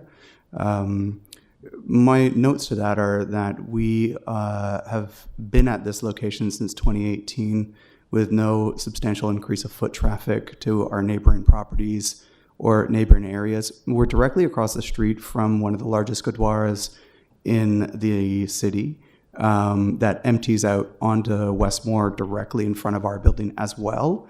With who we the largest what? Gurdwara. It's the Sikh spiritual center directly there. Now that fronts onto Highway 27, but it empties onto Westmore. Additionally, there is a TTC transit stop directly in front of my building as well. I would posit that almost all the foot traffic for our area goes directly to those locations, with whom we have a fantastic relationship with and work with annually on their annual festivals, including the one coming up on May 4th, which signals about 40,000 people to our block. Outside of that, the vast majority of our guests we know drive, and we have ample parking on our property for that, as well as we generally operate, the majority of our business hours are outside our neighboring business hours. So the majority of our guests arrive after 5:30 p.m., leave before 10 p.m., and then also arrive on Saturdays and Sundays. The neighbors to the north and south of us are industrial, and the neighbor to the south of us has a letter of support in my file as well. Okay, just a comment. I just scanned the planning report. They don't mention foot traffic at all in their report. Oh, I'm sorry. I thought that was one of the primary concerns for the It committee. could be in their mind, but what they've stated okay. is their main concern is that they feel this application requires an official plan amendment and a zoning bylaw amendment because it is in the core employment area designation and zone. Anyway. Panel, any questions or comments? Did you want to address the request for a time limit and the length of that limit? Yes, thank you, Chairman. The planner and I spoke on the phone. They were very gracious, and they gave me quite a bit of clarity in terms of that part of their solution. The 3 years would be to give me the time to tear down, find a new location for my business, and move there permanently. Financially, it's not feasible for us to do that. We're a small community business. We are pretty month to month, all said and told. It would be impossible for us financially to do so. So it would really just be a 3-year sort of time limit on us as an expiration date more than anything. If 3 years is what we have, then I'll take it. But if we're able to revisit in 3 years and see if there's been any material changes to the neighborhood that I could reapply for another extension, then I would prefer that. Well, you would, if that 3-year time limit was there, you would have to reapply, right? Because it would expire. Yeah, I just wasn't sure if It doesn't preclude him from reapplying is what he's concerned about. Oh, sorry, thank you. Yeah, I wasn't sure if that was like a firm, you have to be gone by this date, or you could reapply within that time period. You can reapply, but you do have to reapply. Yes, and I absolutely would. If that becomes sort of part of it, then I'm totally amenable to that. I just wanted to point out that planning is not just suggesting that you move out after 3 years. They're also saying you can apply for official plan zoning bylaw amendment. So it wasn't 3 years or out, it was 3 Oh, years okay. and apply for amendment or out. Sorry, I misunderstood that. I just wanted to make sure that I come into compliance now. So any steps I take further are working while I'm operating in compliance. They want you to use that 3-year period to get your official plan amendment and zoning bylaw amendment, Okay. not sort of wait it out. Oh, no, and I wouldn't. I just want to make sure I'm in compliance first before I do any other next steps. But would your client be interested in pursuing an official plan amendment and a zoning bylaw Oh, amendment to give long-term certainty? Yeah, I'm the business owner. He is So a client. yeah, I would do anything I can to keep my business alive. Absolutely. So if a zoning application needs to be made, then I'd be happy to do so as well. Okay. I have some questions. You occupy only half of the actual building, is that correct? That's correct. Yes, Unit A, which is the front half of the And building. are you leasing? I am. Yes. What's your lease term? It's a 3+3 right now. We're in year 2 of that 3. Okay, so that wouldn't necessarily coincide with planning's time limit either then? No, so I would release as well during that time period. My landlord and I have a fantastic relationship. So you got the so flexibility to... we certainly have the flexibility for that, and we work together on the building in terms of its occupancy. How much of the parking do you occupy? So at maximum, our capacity in our facility is 90 people per session, which occurs every 2 hours. What's the total parking capacity of the site? Of the site, I know that ours, I think, is 75 spots of the total capacity, of which we rarely take up more than 45. Okay. That's what I'm getting at is, I mean, the other half of the building is still viable. It still has parking as well. Oh, absolutely. Yes. Just so there's no direct conflict for future leasing of that site or whatever. No, and it's completely accessible. All of our activities take place inside. There's no changes to the outside materially at all. No, you've got some terrific community references, so that is definitely speaking to, and there are examples of such uses in industrial zones, so it's not totally out of whack. Are you aware of what the cost would be to do a rezoning? Though? I'm not, no, but you know it'd be substantially more than what you're doing now. Yes, and to be quite frank and transparent, what we provide is, I think, essential to our neighborhood, and I'm willing to pay into that. It would bear in line with what we do in terms of our staffing, our wages, paid internships, hiring from places like Covenant House, which we move people into permanent housing to do so, that sort of thing. So it would be in line with our community efforts to spend the money to make sure it happens. No, I think what you're doing is great. I mean, I come from the social service sector, so Thank you. I understand Covenant House. I get it.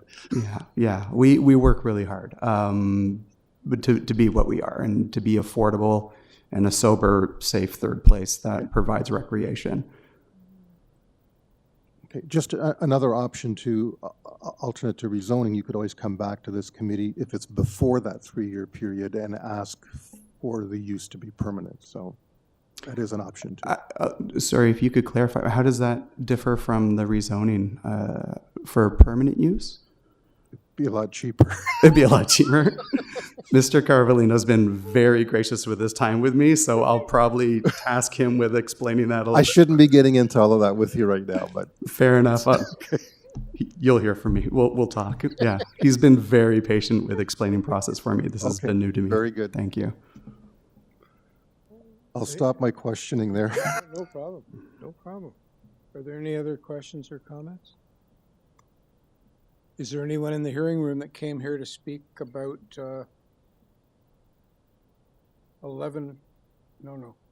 75 Westmore Drive?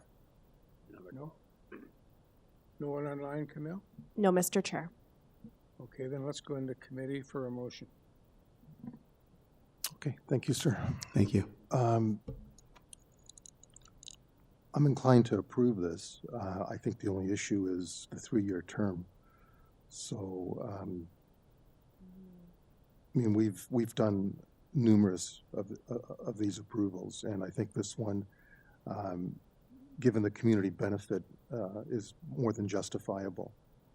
So my inclination would be to approve. I don't really have much else to say. So you're comfortable with the 3-year time limit? If the applicant's comfortable, and as long as the applicant understands that he has options within that 3-year period. I mean, that's why I wanted to know what his lease was, because if it was going to conflict with the lease term, I'd be comfortable with giving a longer term than 3 years. Okay. Is there a seconder for Mr. Kamorik's motion? I'll make that. Oh, I haven't made the motion yet. Oh, you haven't made the motion. I'm sorry. You talk so much, I assume. I know. Sorry. Okay. I'll be patient. Yeah, I mean, I'll move a motion to approve, and I guess I'm looking for other panel members' input into the term, whether we should tie it to 3 years or. I'm inclined to grant a longer extension period. I'll just throw out 5 years. Sure. For my 2 cents, I would, given the support for this application, having heard the submissions and the lease issue that was raised, I'd be inclined to agree with 5 years. Okay. As an amendment. Well, that gives Mr. McLean 2 years to collect revenues to apply to his OPA and rezoning. Should he go that route? Or purchase a lottery ticket. Okay, so I'll move a motion to approve, subject to a 5-year term and no other conditions. Okay, we have a motion to approve with a 5-year time limit. I'll second that. Did you have a comment? No, I was going to, You were going to, no, you don't get a second. Ms. Popovic seconds it. All in favor? That's unanimously approved. Good luck with your wonderful project, Mr. McLean. Thank you so much. Okay, moving on to item number 13, 4 Morley Court.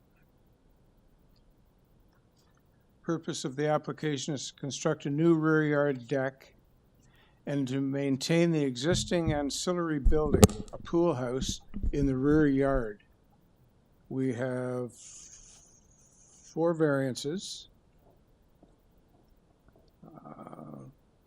No agency comments or conditions. We have a support petition. And we have Oriana Nanoa, the agent, to make a presentation. Good morning, Mr. Chair and members of committee. My name is Oriana Nanoa, planner at Design Plan Services, Inc., located at 87 Skyway Avenue, Suite 200, Toronto. So this is an application to maintain an existing ancillary building and to propose a new rear deck. In terms of the variances, the first variance pertains to the new rear yard deck. The proposed deck projects 3.962 meters from the rear main wall of the dwelling, meaning that only 1.462 meters of the length of the deck is beyond what is permitted as of right. The proposed rear deck is a first-story platform that is located off of and accessed via the first floor. The topography of the subject property is such that the grade slopes relatively drastically from the front to the rear. So there's almost a 3-meter drop in grade at the rear as compared to the front. Therefore, this variance is largely a result of the topography condition of the subject property. So if the topography was more consistent and the rear yard was at a similar grade to the front yard, then this variance would not be required. And the proposed deck is generally located centrally on the subject property and away from both side lot lines. So the additional 1.462 meters of the length of the deck will not create privacy or overlook impacts over and above what is already contemplated by the bylaw. Further, the proposed deck is inset into the building footprint of the dwelling, which has resulted in the west side wall of the dwelling acting as a privacy screen. Second variance pertains to the rear yard setback for the ancillary building. There is extensive tree cover vegetation along the rear and side lot lines that provide visual screening from adjacent property, specifically the property that is located directly south at 54 Courtsfield Crescent and the property located west at 5 Morley Court. The proposal also complies with all the rear yard landscaping and soft landscaping performance standards. Therefore, the proposed rear yard setback of the existing ancillary building will not create any adverse impacts from a planning perspective over and above what the bylaw already contemplates. The third variance pertains to the side yard setback of the ancillary building. So the ancillary building is located 0.27 meters from the west side lot line, where 0.30 meters is required. This is a very minor reduction that is only 3 centimeters less than the minimum required setback. The ancillary building is surrounded by existing vegetation and trees and will be screened from the adjacent dwelling to the west at 5 Morley Court. Further, there is still sufficient space for access and maintenance with some separation distance to the lot lines. Therefore, the proposed side yard setback will not create any adverse impacts from a planning perspective. And the fourth variance pertains to the roof eaves projection of the existing ancillary building. And the roof eaves variances we are seeking are largely a result of the rear and side yard setback requirements. Therefore, the proposed roof eaves projections and setbacks will not create any adverse impacts from a planning perspective on adjacent properties. Additionally, we did speak to planning staff and they have no concerns with the proposal, and a support letter was submitted by the owners for the property. Happy to answer any questions. Okay, I'll kick it off with the first question. Did your client receive an order to comply regarding the pool house? No, there was no order to comply received. Essentially, based on information from the applicant, the building inspector was on site for an addition and renovations project and was following up as a complaint at the same time of the inspection. So the building inspector didn't identify a need for variances? No. So after that, I believe a zoning review was submitted for the ancillary building and the rear deck. And at that point, that was when we were retained. Okay. Panel, any questions or comments for Ms. Manoa? No? Is there anyone in the hearing room that came here to speak about 4 Morley Court? No? Anyone online, Camille? No, Mr. Chair. Okay. Then let's go into committee for a motion.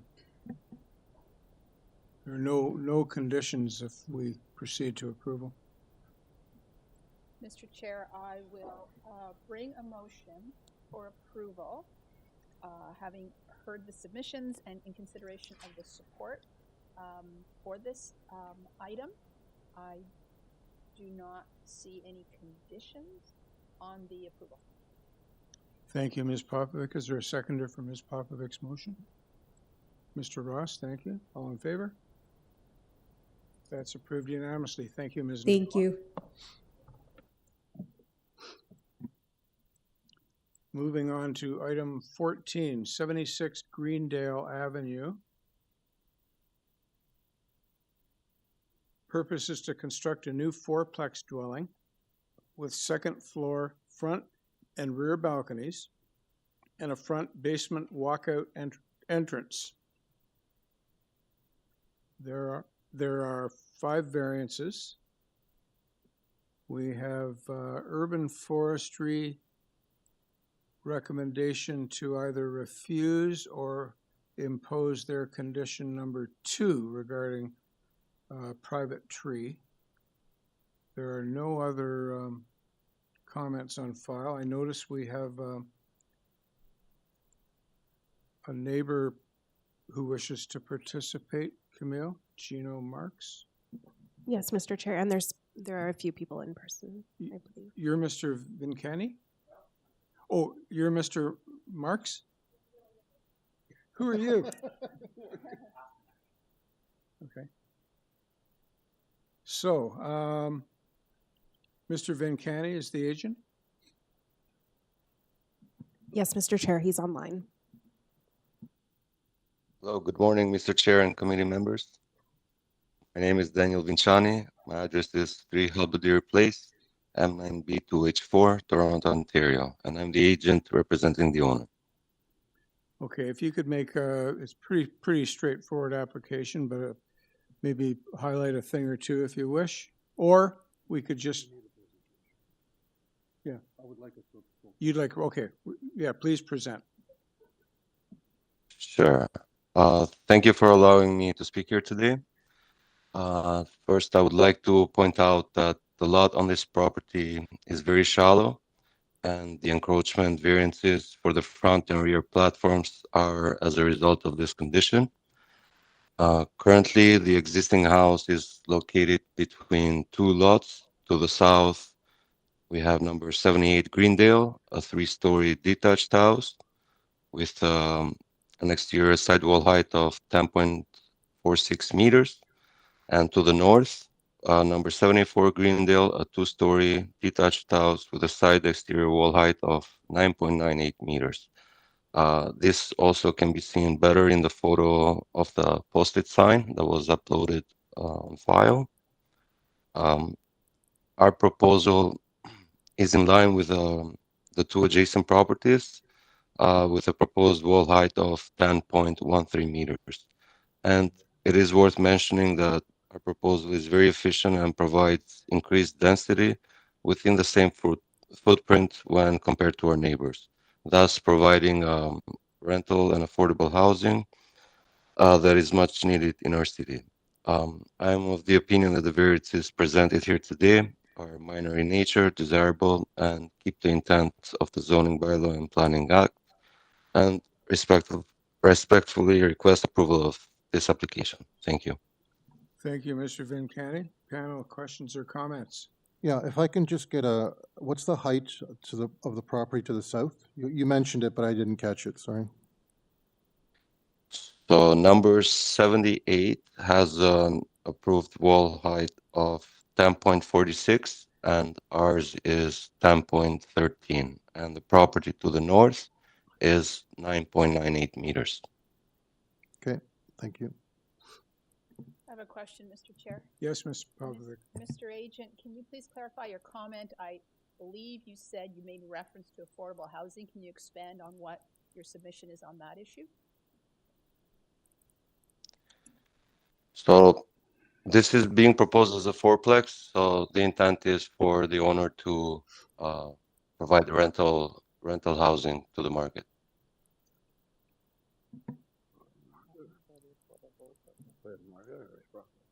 Thank you.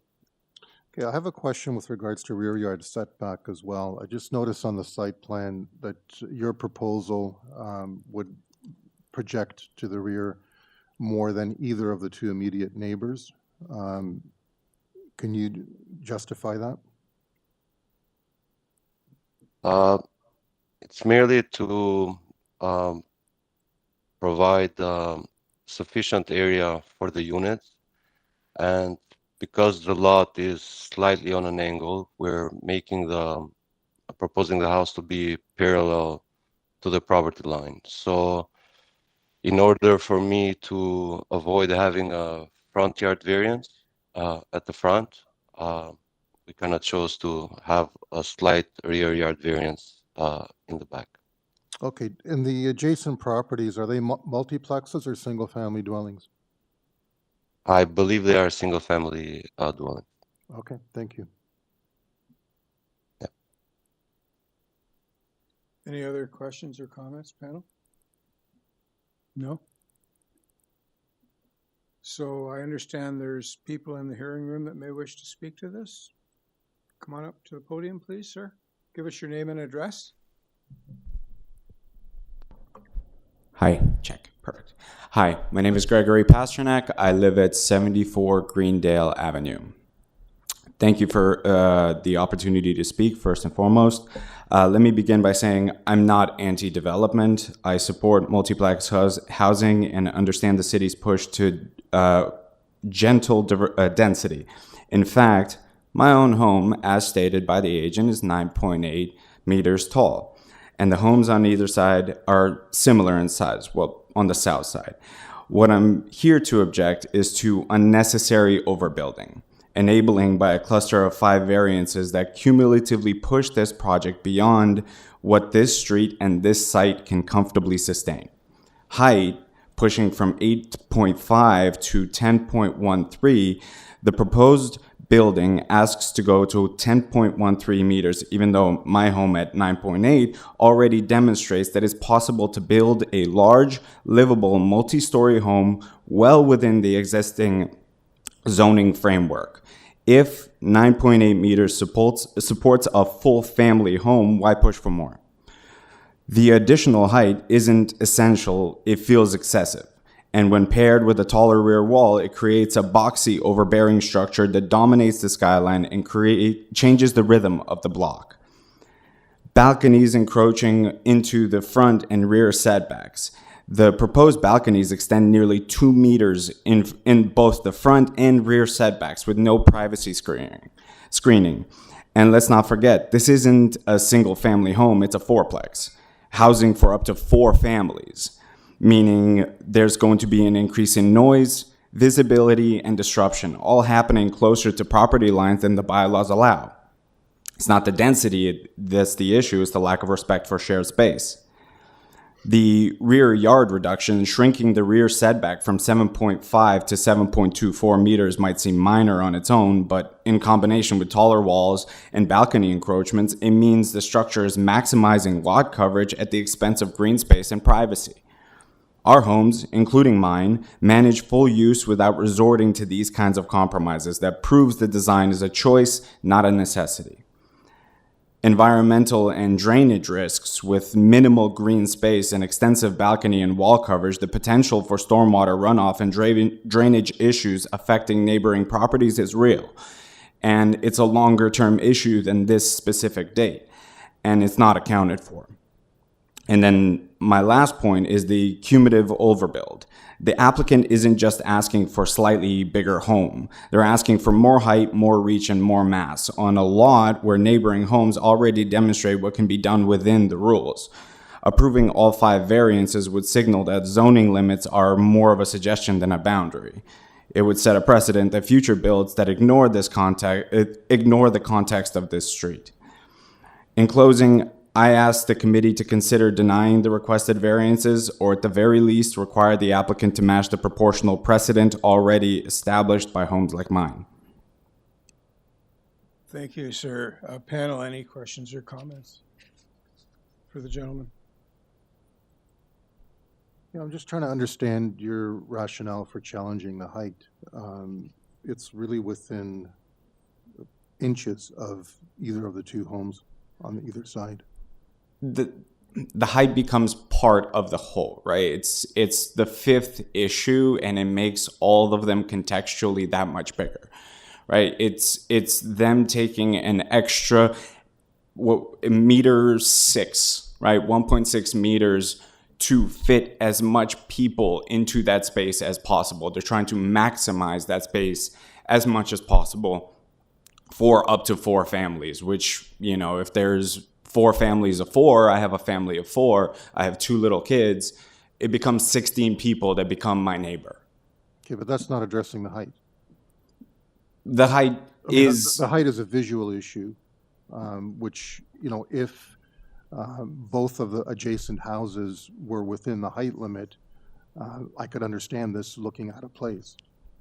It's more so to do with like the balconies and the space next to them, because they're going to be the same height, but they're going to be looking into ours. Our balcony actually has privacy walls, but theirs doesn't provide privacy walls. So here we have them. We can impose privacy walls on them. Thank you. Thank you. That's not a problem.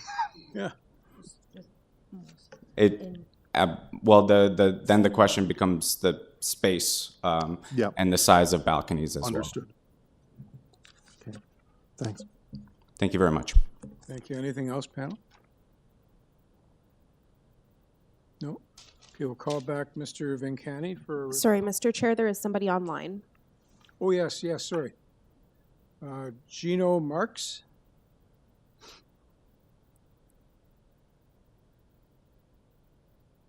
Mr. Marks? Yes. Yeah, sorry, I muted myself there for a second. Okay, repeat your name and give us your address, please. Yeah, my name is Kino Marks, and I live at Greendale 66. Okay, go ahead. Greendale Avenue, 66. Yeah, so I have a couple of concerns. I have a couple of concerns as well. So the first one is indeed the height. I second everything that was just mentioned, but I have a different concern or a different rationale for the height at least. So one of my issues with this is if there is indeed a precedent to consistently approve homes over 8.5 meters tall in this street, then it becomes an issue for possible renovations that include solar panels, right? So it casts a bigger shadow on the surrounding houses. Not all the surrounding houses are indeed as tall, and would seriously cause issues. This is a concrete concern that I have for our own plans. So that's the first one. The second one is that this would be the very first house in this entire neighborhood, or at least in the street, that is multi-unit. That is a multi-unit home. That means that would also set a precedent for the rest of the street, increased traffic, increased noise. I know it was already mentioned, but one of the characteristics of this particular neighborhood is that it's incredibly quiet, and we risk actually losing that particular characteristic.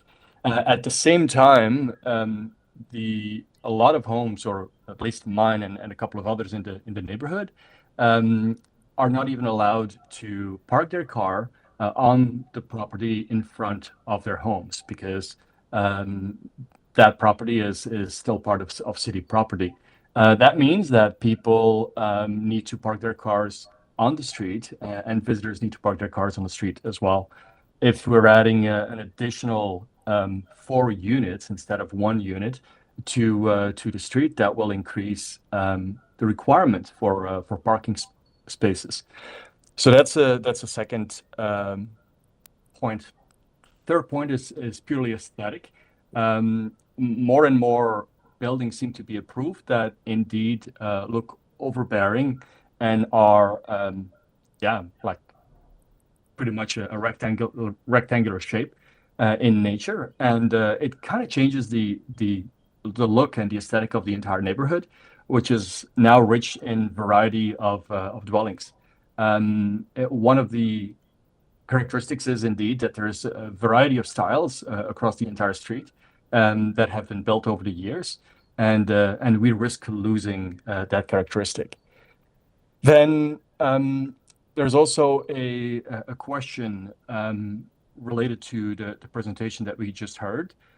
We heard that this unit would allow for affordable housing, but we haven't really understood what that means in this particular case. Is that explicitly approved, or is that a condition on this particular dwelling?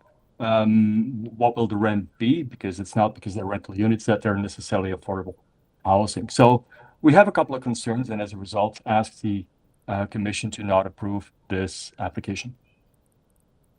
Okay, thank you. I'm just going to ask a question, then open it up to the panel for any other questions.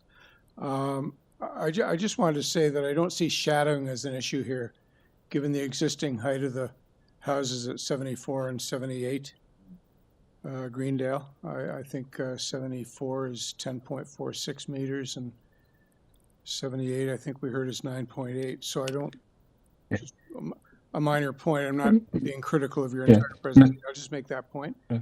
Panel, are there any other? Mr. Speaker, if I may, I'm concerned about the precedent that it sets, not so much about the height of this particular dwelling. Well, it's got very tall buildings on either side of it right now. So anyway, panel, any other comments or questions? Did I hear you being concerned that it doesn't fit the character of the area, yet you talked about that a lot of the other houses are different? Well, but that's exactly the point. Yes, so you heard that correctly. A lot of the houses are different, but every new building that seems to be raised in the street has the same rectangular shape. So there is more and more houses that indeed are changing the characteristic of this neighborhood as a result. But you realize the city doesn't have any design criteria on whether you got a flat roof house or you don't have a flat roof house or so on.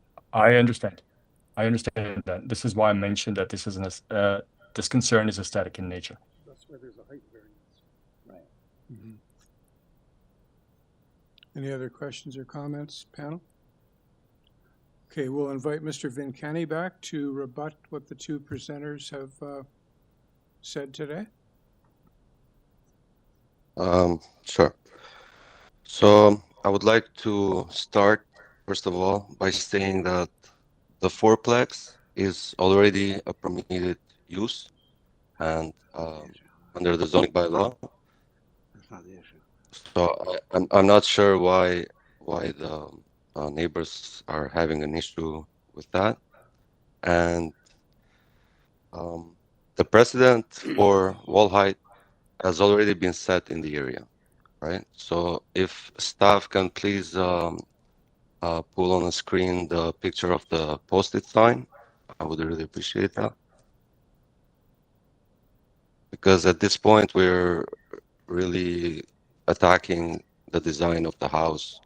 And I just want committee to see what the existing condition is of the current site by pulling the picture on the screen, please. I didn't see the picture in the package. I see it on Google, but I don't see it in the package. I don't see a photo as part of the package. No, I just don't. Okay. There is none. Sorry, no, that's not your issue.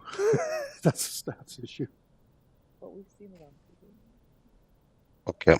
And furthermore, I would like to say that we were approached by planning staff with regards to the exterior wall height variance. And after I presented them the material for the two adjacent properties, they no longer had any opposition to that. And our proposal will not be overbearing, as one of the neighbors mentioned. In regards to the comments made by neighbor from number 74, I would like for staff to pull out on screen the approved decision for their property. Because there was comments made that we are maximizing our lot. So if we look at what was approved on their lot, they're asking 20% more for floor space index. They got half of the required side yard variances. The wall height is almost 10 meters. Ours is about 15 centimeters taller than theirs. They have platforms for, I believe, 17.47 meters. Both of my platforms for the second floor, for the front and the back, total at 20.20 square meters. Okay, so they have also undersized parking. If committee finds it usable that we provide a privacy screening for the rear yard platform of 1.5 meters to the side of the platform, I'll be more than happy to accommodate that. Yeah, thank you. Okay, thank you. So I do have a question. What impact would it have if you couldn't go the full 10.13? What impact would that have on your home if you didn't ask for that much extra? Yeah, that was the next question. Floor to ceiling, right?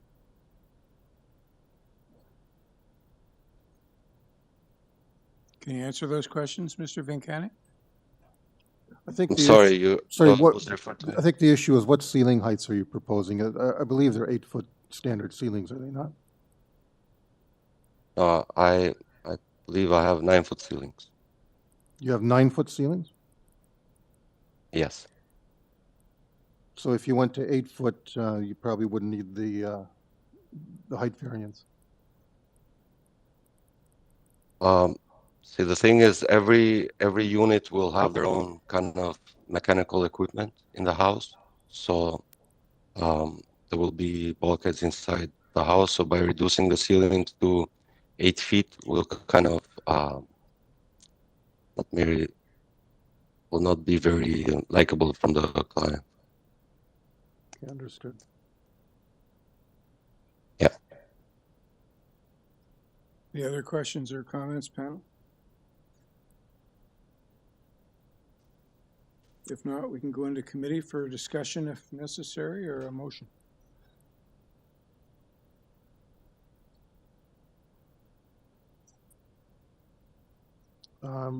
Did we get the forestry issues addressed by the applicant? Because I believe forestry had concerns with preservation along the trees, or...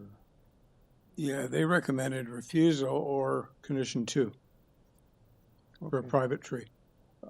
But the client didn't state whether that tree is going to be preserved or not. I think there is an arborist report, but maybe we can just get an overview on that.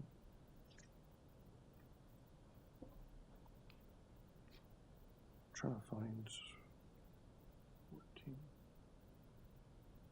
I just see condition 2. I don't see a refusal. I think it was condition 5 in their comprehensive report, and then 2 as an alternative set out in their supplementary. Because they've got a supplementary here that doesn't have 5. What, did I read that wrong?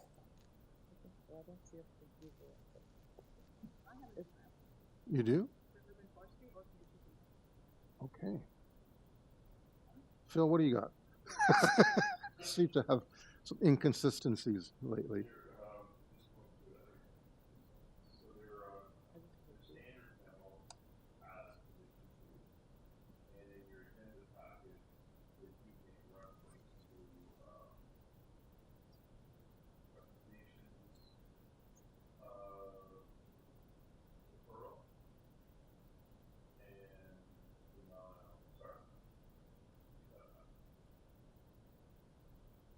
I don't know where I got to. I don't see a refusal. That's I don't see a refusal either. My mistake. okay. So then I don't have a question further up.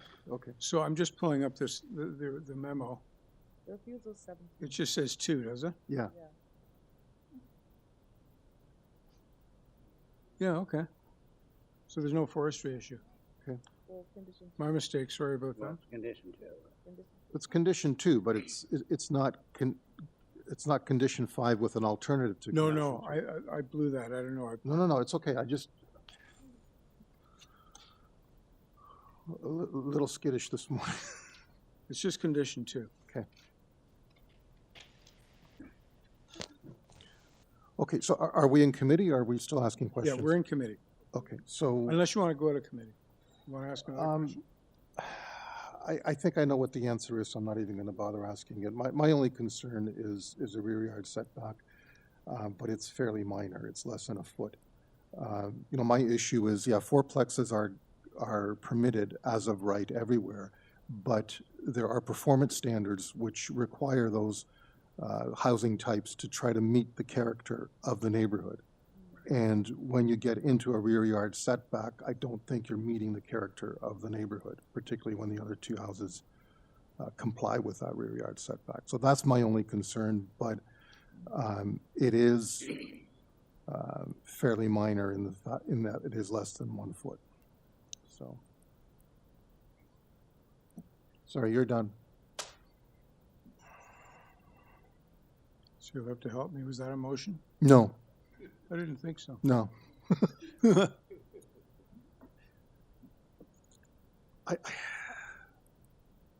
I'd like to hear other people's input or a motion from someone else. I don't want to be the only one doing the motions today. I mean, I've just looking at the builds in the community on that street, even not even beyond that. I certainly believe that this proposal, and I'm usually hesitant on fourplexes, but I think this proposal is relatively minor in nature and consistent with the four test, and I'd be willing to approve the application subject to forestry number 2. That sounds like a motion. That is a motion. That is a motion. Is there a seconder for that motion? I'll second it. All in favor? Opposed? Opposed? Okay, so the motion to approve carries 3-2. Okay. I was on the fence on that one. Yeah. So was I.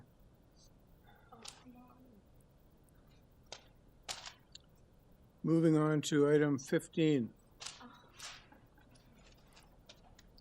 115 RIVALDA Road. Purpose is to convert a portion of the existing building into a recreational use. There is one variance due to the fact that a recreational use is not located on a lot that fronts on a major street. And this building does not front onto a major street. We have one agency comment on this, which is a recommendation to refuse from the planning department. And they believe that an official plan amendment and a rezoning application are required. So we have, the agent is Rob Russell, participating virtually. Mr. Russell? Yes, good morning, Mr. Chair, members of the committee. My name is Rob Russell from Robert Russell Planning Consultants. It's 162 Guelph Street, number 209, Georgetown, Ontario. I represent the applicant in this situation, who is 165-10051 Canada Limited, who is operating as North Paddle. Okay, do you like to present to us and comment specifically on the planning recommendation? Yes, I would, please. I did provide a presentation, and I would ask if that could be put on the screen now.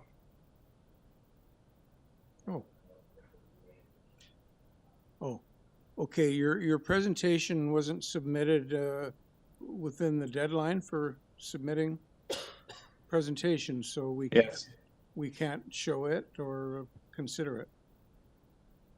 So there was an unfortunate situation. I was overseas from April 4th and returned on Tuesday evening. The applicant received the comments on April 9th and only just realized on Monday that the recommendation was refusal. So it was a rush to get everything completed. And obviously, yes, we missed the formal deadline, but everything was provided yesterday. So that being said, I would make one last plea that if possible, the presentation goes. If not, I can just speak to what it says if I have to, but I would make one plea. Yeah, you can speak to it. You just can't show it. Okay. Sorry. Okay. Sorry, just a moment. No, I would propose that we show. I mean, it's going to say what's in the presentation. I don't see why we wouldn't show it to assist us in understanding his presentation if he's going to be able to say what's in it. So it's a presentation. Like I would be hesitant about revised plans or things like that. But I think if a presentation is available visually as well as orally, like it would behoove the committee to assist them in understanding the presentation sufficiently to be able to. Okay, I guess it's a procedural rule. Maybe Philip, can you comment on this request or suggestion? Mr. Chair, if it's the committee's desire to have the visual presentation on the monitor, we'll accommodate. We do try to make everyone submit within the deadline, but it is here. I believe staff has it. You can share a screen, and just to facilitate everything going through smoothly, if you feel you need it, we will gladly present it to you. Does the rest of the panel agree with that? Any issues with that? I'd be inclined to stay with the deadline rules. The problem we have with late submissions is you don't really have time to evaluate them effectively, and I think that's a dangerous precedent to start accepting late submissions. We're about to evaluate it without the visuals. He's going to tell us the same thing that's in the presentation. So I mean, that's my concern. Like, I'd rather, if we could have the benefit of actually seeing it as well and hearing him, I would rather that. So you can move on, you can decide on that, but that's my concern. Okay, I think we need to have a motion on whether or not to accept this presentation or not. So if I can presume, Ms. Ruddick, that you would move that we see and hear the presentation. I am moving that, and I'll accept if the committee doesn't support that. Okay. Is there a seconder for that motion? I'll second it. All in favor? Okay, that carries, but barely, 3-2. So, go ahead. Thank you. I thank you, committee, for your indulgence in this. Again, my apologies. It's just timing didn't work out. I did also want to say that the applicant is there in person as well. So when we get to the questions point, if there's anything I can't answer, he would also be able to. Anyway, so the presentation is up now. I see. Can we have the next slide, please? So the proposal is for indoor recreation. It's a specific type of indoor recreation. It is called paddleball. I'm not sure if everyone is familiar with it. When I was retained for this project, it was the first time I heard of it. However, I've had 2 other projects come up since then about it. So it is a growing sport. It came from Europe. It's a racquetball style of sport. You know, the rules I'm not entirely clear on, but it is, you know, somewhere in that, you know, tennis, squash / pickleball type of thing situation. So I think we've gone to the 3rd slide. If we can go back to that 2nd slide, please, because I wasn't quite finished with the site context. So it is an employment area. It's halfway between Shepherd and Finch. It abuts the CP rail corridor. However, it's also in an area right at the fringe of the employment area. The residential area is only 60 meters to the west. So the property's on the west side of RIVALDA, back onto residential rear yards. RIVALDA has a range of uses. It's not just a light industrial. There are also commercial uses. There are a large number of institutional uses, being community centers for various ethnic groups and religious organizations. Next slide, please.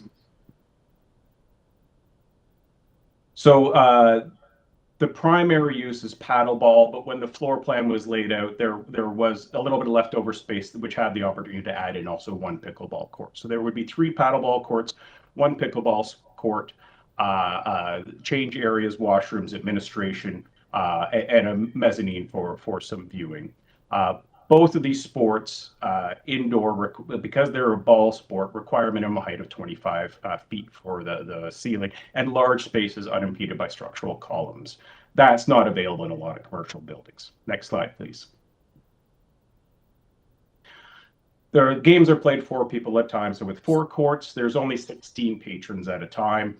There'll be a little bit of overlap as people leave and depart. So we're looking at, you know, it's not going to be a high traffic use like you heard on item number 12 for 75 Westmere, who they had a capacity of 90 people. This is a much smaller type operation.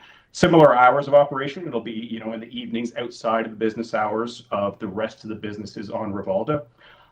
They have reached out to a number of schools and sports associations about free use of the courts during the daytime, which would just be a single bus at a time. So again, no pedestrian and no additional traffic. Next slide, please. This was a slide taken from the review or the preliminary work towards OPA 680, which was looking at potentially including a number of additional uses of the general employment area. So this just sets the precedent. There are a number of existing recreational uses within core employment areas. Next slide, please. So the potential issues that were brought up in the staff report is talking about a sensitive land use. And I disagree with staff's opinion this is a sensitive land use. That definition that's on screen right now is taken from Ontario Guideline D-1-3. And the only time it mentions recreation is for outdoor and only certain types of outdoor recreation uses.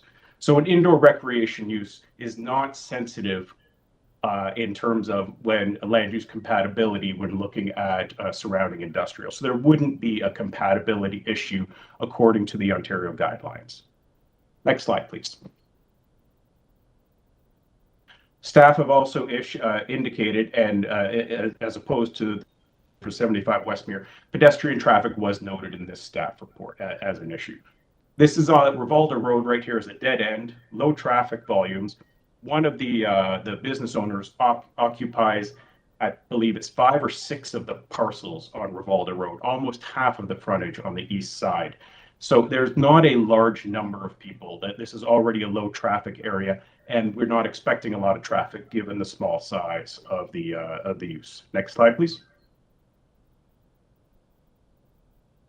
And so in terms of the application process, we did discuss with staff because they mentioned OPA ZBA would be the preferred way. We have the discussion about whether a variance was appropriate for this. And they didn't say yes or no, but they said that committee has approved these variances before. And so it is something that is possible to do by the committee. It doesn't have to go through an OPA/ZBA. Next slide, please. Oh, sorry, that was the last slide. So that's effectively the presentation. If the only other thing I would add is in terms of the conformity with the official plan and zoning bylaw. Core employment areas does allow recreation, but only on major streets, as you're aware. So the question is not the land use, but the question is the nature of the street. And as I've already said, this is a local industrial road without through traffic. So there will be very limited opportunity for conflicts. And in that regard, it's not that it's an OPA/ZBA is needed when you look at the specific context of this situation. I agree with staff in terms of that. There are some situations where an OPA/ZBA may be required, but when you look at the specifics of this issue, I don't think it is required. And this, because of that, the variance is minor in nature, and it's desirable for the approval of the. Sorry, Mr. Russell, you've gone over time here. I have to ask you to wrap. Go ahead. Yeah, I am wrapping up right now, and that does conclude everything. So I'd be happy to answer any questions. And as I said, the applicant is also there in person to help out if I'm unable to answer. Okay, panel, questions, comments for Mr. Russell? I have a few. So again, this is a partial occupancy of that building. The balance is labeled as warehouse. Is that correct? Correct. It is. So the building is owned and the rest of the building is operated by 213-6305 Ontario Limited. They're Torcan. They are a lift equipment rental company. And they are, in fact, actually a partner in this recreation organization as well. So they own the building and they're proposing to lease the back half of the building that they don't need anymore. Okay, so there is no lease in place at this point. I would have to defer to my client in person there in that regard. There is? What's the term of your lease? 5 years. 5 years, okay. 5 years plus renewal of 5 years. And when did it start? January, 3 months prior to January, so October 1st. Okay. 2024. Thank you.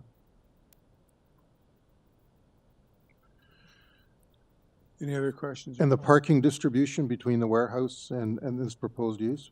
So the parking distribution, Mr. Chair, is we've got about 75 roughly parking spaces for the whole building. Our operation hours are post-Torcan hours, so we have the whole parking facility as such.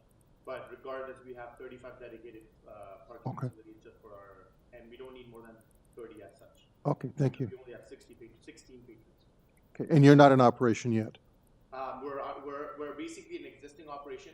This whole thing started with Torcan having the staff facility for more recreational mental health, which eventually turned into a more business with ongoing European. Because a lot of the individuals that run the organization are more European, and this whole panel culture is coming from the European side. Okay, so you are in operation right now? At this point, yes. Okay, thanks. Anything else, Mr. Kimura? No, thank you. Panel, any additional questions or comments? No? Is there anyone in the hearing room that came to speak to this project? No? Anyone online, Camille? No, Mr. Chair. Okay, so I think we can go into committee for discussion if needed and for a motion. Can I make some comment? Sure. Okay. Absolutely. So I almost see this as an ancillary use then to the main operation. And I understand planning's concern. I think if we were to approve this, I would suggest we do it for a fixed term of either 3 or 5 years, pending review of whether there are in fact any impacts on the community. Okay, we'll step out of committee here for a minute. Could I ask the agent or the owner? Yes, sir. Would you be agreeable to pursuing, as the Community Planning Department has suggested, pursuing an official plan amendment and a zoning bylaw amendment within a term, if we were to impose a term limit on your project? Mr. Chair, of course, the cost side of things is pretty significant, as I'm aware of the OP and ZBA with regards to whether it be the city fee or the consultants from the outside offices. Our personal preference would be to be approved as such, but having a limited time of 5 years may not be generating enough revenue, because we are offering our hours prior to 4 p.m. in the afternoon for more free facility for people in need as nature, whether it be youth organizations and different type of organizations that we have reached out. There's about 15 organizations invited to date to bring their kids at our facility as a community assisting. So it's more bringing that kind of revenue to sustain that place as such, of course, with rental so high. If that's the only thing, something in the more double digits that we can make some money and then eventually use that money to apply for the OP and ZBA. So when you say double digits, you're talking 10 years or more? Preferably, please. So either outright approval or a 10-year time limit would be your first and second That would choice? be, of course, I honor whatever the committee decides, but our preference would be more than 5 years. Okay, thank you. So before we go back into committee, are there any other questions that we can? No, I just want to make a comment that our practice has not been to give timelines beyond 5 years in previous decisions. Yeah, And the chair pointed out that by having a timeline, it would give you an opportunity to evaluate the impact of the community. I don't think 10 years does that. No, 10 years is basically, it's like a 99-year lease. I mean, it's an open concept. The point of putting a time limit on is to have an evaluation in lieu of doing an OPA. And you will have then a choice to either do the OPA or to come back to us and say, look, we've been great for 5 years, give it to us permanently. So it doesn't have to be that way. If that's the option, I would go with 5 years, preferably 7. Just, it's more the cost. We're not going to give you more than 5. So, okay, that's not even a, I understand. unless someone else has a very different motion. Okay, 5 is acceptable. We're not negotiating. Have a seat. We don't negotiate. We're like the President of the United States. Okay. No, I would think we have more confidence. But I'll make a comment as well. Delete that from YouTube, please. I'll make the comment as well that the 5-year time period seems to be in alignment with the lease. Yes. Yeah, I mean, in my mind, I'm still deciding whether 5 is justifiable over 3. That's a whole other stuff. Okay, so are we done? We can go back into committee? Please. Anything more for us to discuss?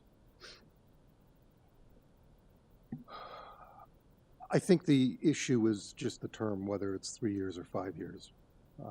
I leave it up to my fellow committee members.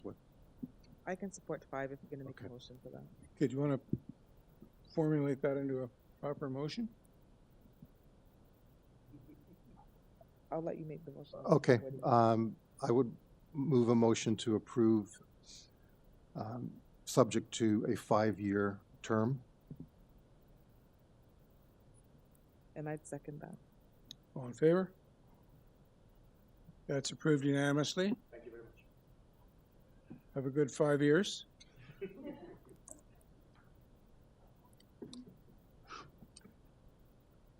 Moving on to item 16.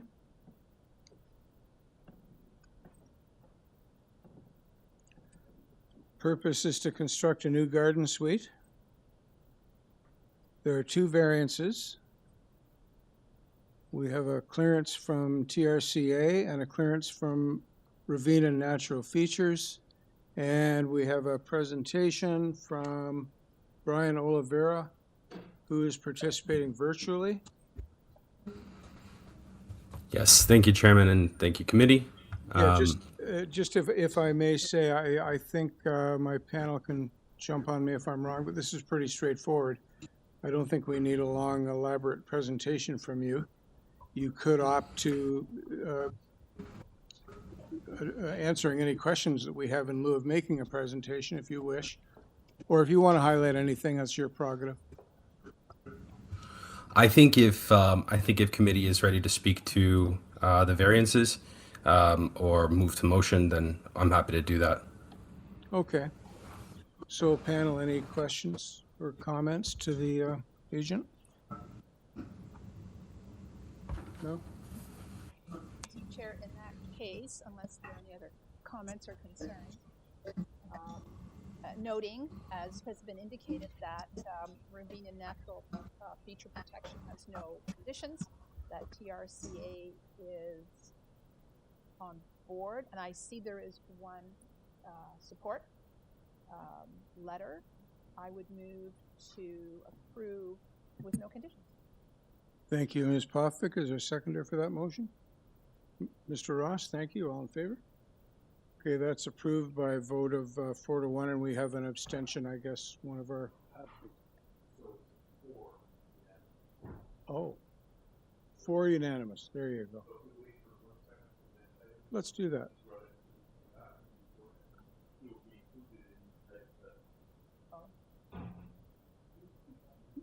Ms. Ruddick, did you hear enough to vote on a motion to approve? I was going to abstain because I didn't hear it. I didn't hear it. Okay. Yep. Approved by motion 4-0. Moving on to item 17. 10 King George's Road. This is a revised application. There are 10 variances. Variance 9 was adjusted to be better than was originally proposed. We have community planning condition. We have urban forestry recommending refusal, or in the alternative, their condition 2 regarding a private tree. And we have a presentation from Paige Reich. And I don't know if their participation is in person or virtual. You're online, Virtual, Paige? can you hear me? Yeah. Hi, committee members. I'm Paige Reich. I'm the applicant for this application. Address is 222 The Esplanade, Toronto, Ontario. Okay, if you could make, I think this is, well, there's a lot of variances. Yeah, if you could make a presentation. Yes, I would like to. Sure. So my client has an existing detached garage in their backyard currently, and that's going to be demolished, and a new garage is going to be built mostly in its place, but there will be a cabana that's attached to this garage, this new garage. My client has received neighbor support verbally from the adjacent neighbors. They also have their own garages as well, so it's very common in the neighborhood. They are also proposing a lot of landscaping for the rear and the front yards. That's why we have so many different variances. They're kind of split up between the back and the front. So I do want to point out, so we did hear from planning staff on April 4th, and we spoke with them. They wanted us to revise to get to 40% soft landscaping for the rear yard. And we were happy to do that. So we revised the plans in the backyard. There was like a fire pit area that's now been removed, and it's just grass to meet that 40%. They also noted that on that condition that they put to keep the driveway as permeable pavers in the rear yards, just that section. So that will remain permeable pavers. And then on April 10th, we received a report from Urban Forestry They had concerns regarding tree number 3, which is actually on the rear neighbor's property, not on ours. The arborist report was submitted at the very beginning of whenever everything was submitted back in March, and the arborist noted that that tree would have to get a tree permit to injure. Now there was some confusion reading the report that I think his name, Max Bita from Urban Forestry, he noted that it should be refused because he said that that tree had to be removed, but that's not the case. So I called him, we had a great conversation, explained to him the existing garage, which actually, if you can pull up the presentation material, it's just a screenshot, that would be helpful. Yes, perfect. You can zoom in on that. For some reason, it's very small. Okay, great. So the existing garage is kind of shown in, I guess, backslash hatching there. So that's where the existing footprint is, which is going to be removed. So the new garage is below that in plan, and it's actually further away from the tree. So what we've proposed for the foundation is that this will be a grade beam with piers. However, through conversation with Max, we established that that wall could be helical piles, if that would make him feel more comfortable, and he seemed to be totally fine with that. He apologized for making that mistake, that this was actually not supposed to be a tree that's being removed, it's just to injure. We both were in agreement that because the existing garage is there right now, that it's unlikely that there's tree roots underneath where we're proposing the new garage. So we're kind of in agreement with that. So I just wanted to clarify, he wasn't able to submit a new report is what he said, otherwise he would have, and that I have to address it during the call, or during, sorry, the hearing. And I think that's everything, and happy to answer any questions further to that. Thank you for your time. Okay, thank you, Ms. Reich. Panel, any questions or comments for Ms. Reich? Can you just clarify, Madam Agent, when you had this discussion with Urban Forestry? As soon as I saw the report on April 10th. So they submitted the report that day, and I called them right away. Okay, so, and no follow-up report that you're aware of? No, he said that he couldn't submit anything new. He missed it, like it was past the deadline at that point. So, ma'am, are you okay with Urban Forestry Condition 2 and the Community Planning Condition? That would be the Urban Forestry to condition to submit for a permit to injure? A private tree. Yes. And the Community Planning Condition? Yes. That the driveway be provided as permeable pavers? Yes. You're okay with both those conditions? Yes? Correct. Okay, good. Any other questions or comments? I just want to get clarification on the permeable pavers, because the planning condition just states that it's in the rear yard, that they're not tying it to a specific site plan. So it kind of leaves open the interpretation of what is a rear yard and what is not. Would you be opposed to us tying it to your site plan as illustrated? So they did mention they say the 19.29 square meter driveway area located in the rear yard. So if we go to the drawings for a moment, I can show you exactly where that is.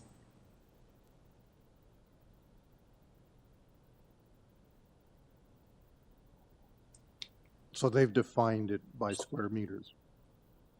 Yes, if you could keep going down to the actual drawings, not the survey, please. There we go. Pause right there. Oh, you zoom in a bit. Yeah, I saw that on the site plan. So that... Yes, so it's 19.32, so they're just matching that area. Okay.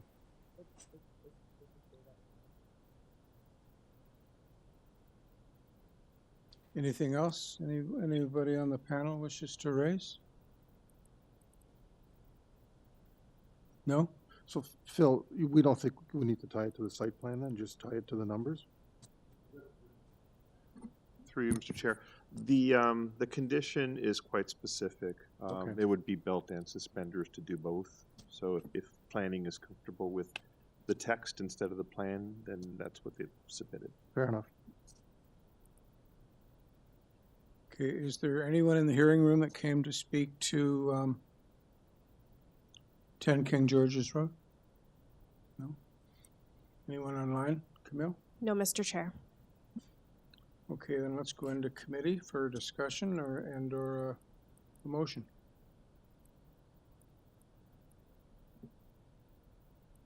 Unless there are any. Go ahead. Stan? Unless there are any comments or questions from my colleagues? Nope. On the basis of the submissions that have been made, the clarifications that have been made, and in my view, this matter otherwise meets the 4 tests subject to 2 conditions. The one is for tree protection, and the second is for maintenance of permeable pavers for the area that was covered in the site plan. I move to approve. So I'll second that just with the clarification as revised. Yes. Revised. Yes, thank you. Okay, so we have a motion that's been seconded. All in favor? Mr. Chair, just one thing, just to clarify the pavers. You're using the planning department's recommended condition? Yes. Okay. Thank All you. in favor? That's approved unanimously. Thank you, Ms. Reich. Moving on to item 18, 152 Wimbledon Road. Purpose is to construct a partial second-story addition above the existing dwelling. We have a revised application. Variances 2 and 4 have been deleted, so we are dealing with variances 1 and 3. And we have no agency comments. We have Agent Victor Gutberg. Panel, are we okay with dispensing with a presentation? We can ask questions. But Yeah. Nobody needs a presentation. Okay, Mr. Gutberg, the panel does not really require a presentation from you. This is a pretty straightforward application, 2 variances. Would you be content with just answering any questions that we may have? Or, of course, you may say anything you wish. Yes, absolutely. I can answer any questions. I just can briefly point out few things. Like the minimum required front yard setback variance is basically its existing condition because we're building second-story addition on top of the existing building, and both adjacent lots and our lot are irregular shapes, so it's really odd situation in terms of calculating proper front yard setback. And permitted driveway width is again the grandfathering existing driveway at the street line and just widen it slightly at the garage to be able to accommodate additional parking space for the cars. So Okay. that's basically, as you mentioned, 2 variances are deleted, number 2 and 4. Yep. Okay, panel, any questions or comments for Mr. Gutberg? No? Anyone in the hearing room came to speak about 152 Wimbledon Road? No? Anyone online? No, Mr. Chair. Thank you. So let's go into committee for discussion if required, or a motion. If there's no discussion, I'm ready for a motion. Yeah. I'd like to, I believe the application meets the 4 tests. I'd like to move approval as revised, no conditions. Thank you, Mr. Komorik. Is there a seconder for Mr. Komorik's I'll motion? second that, Mr. Chair. Thank you, Ms. Popovic. All in favor? That's approved unanimously. Thank you, Mr. Gutberg. Moving on to item, oh wait, no. I anticipate this one's going to take a while. Is there an interest in having a break, or do we just keep going?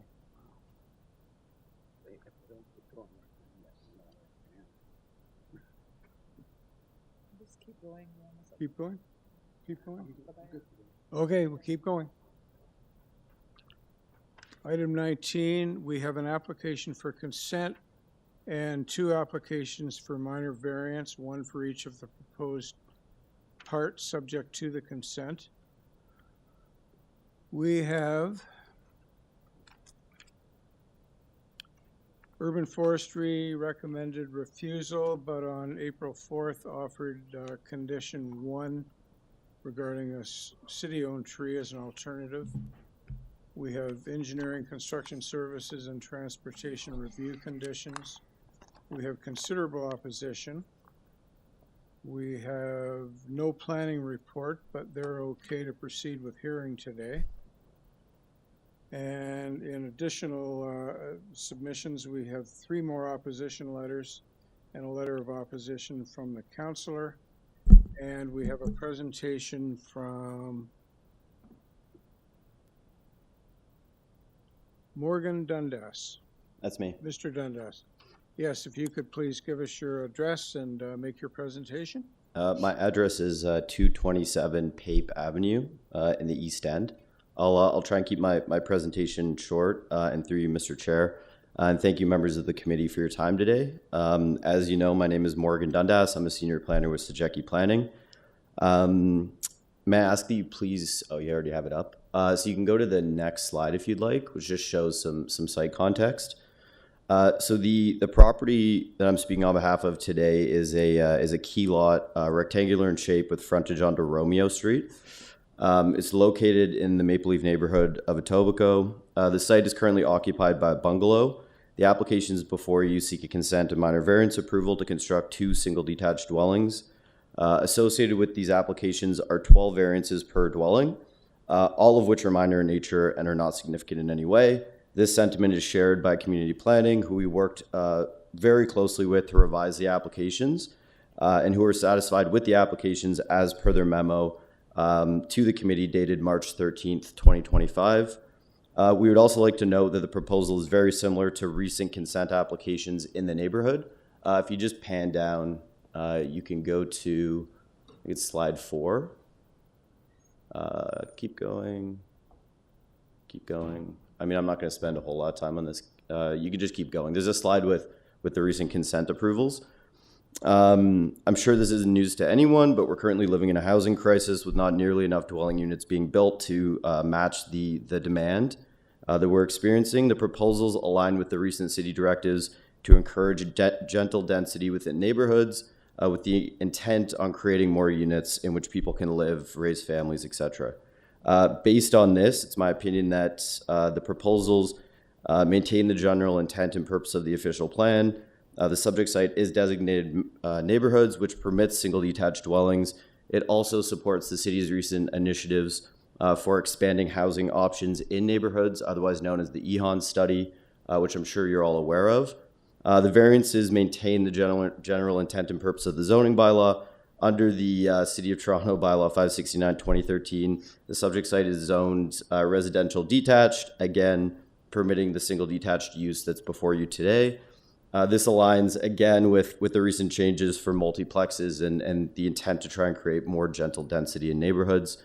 The variances are minor in nature, both quantitatively and qualitatively. As noted previously, community planning staff agree with this sentiment as per their memo that has been submitted. And we worked extremely hard with community planning staff to revise our variances so that they were satisfied. And again, the variances are desirable and appropriate development for the use of the land. They mirror and mimic actually a number of recent consent approvals that have been approved in the neighborhood, one of which is directly south of this property. And I want to note as well, similar to the woman that just spoke before me on item 17, we did get the memo from Urban Forestry. I have spoken to Max Dita, the supervisor from Urban Forestry. He got us to revise our site plan to show an area of transplantation, which we can move the street tree to, which we're totally fine with. So, you know, and obviously I'm sure as you can appreciate, that tree permit will be dealt with after any decision is rendered by the committee. I've also reviewed the various letters of opposition from residents, the councillor, and the petition. I want to acknowledge the letters, you know, thank the residents for taking the time to write them. However, from a land use planning perspective, the proposal is consistent with subsection 5124 of the Planning Act. The associated minor variances pass the 4 tests under this, and the development of the 2 single detached homes is in keeping with the character of the neighborhood, as I cited, and as you can see from recent consent applications that have been approved. In closing, it is my opinion that the proposal represents sound planning and promotes gentle intensification, which is the main objective of the City of Toronto. Thank you, Mr. Dundas. Panel, any questions for or comments to Mr. Dundas? My only comment is you've provided a number of examples. I mean, there's one which is immediately adjacent, which in my view looks like an overbuild, but other examples I don't feel are in the immediate context. I think they're somewhat outside the neighborhood. I mean, the 2 closest ones would be obviously the one to the south. Yeah. And then... But like you've got 40 and 42 Connie. Yeah, there's 25 J Street. That's a different neighborhood. I mean, it's still within the general neighborhood. The other 2 examples that I provided to you are 25 J Street, and I think if you just go back to the recent consent approvals.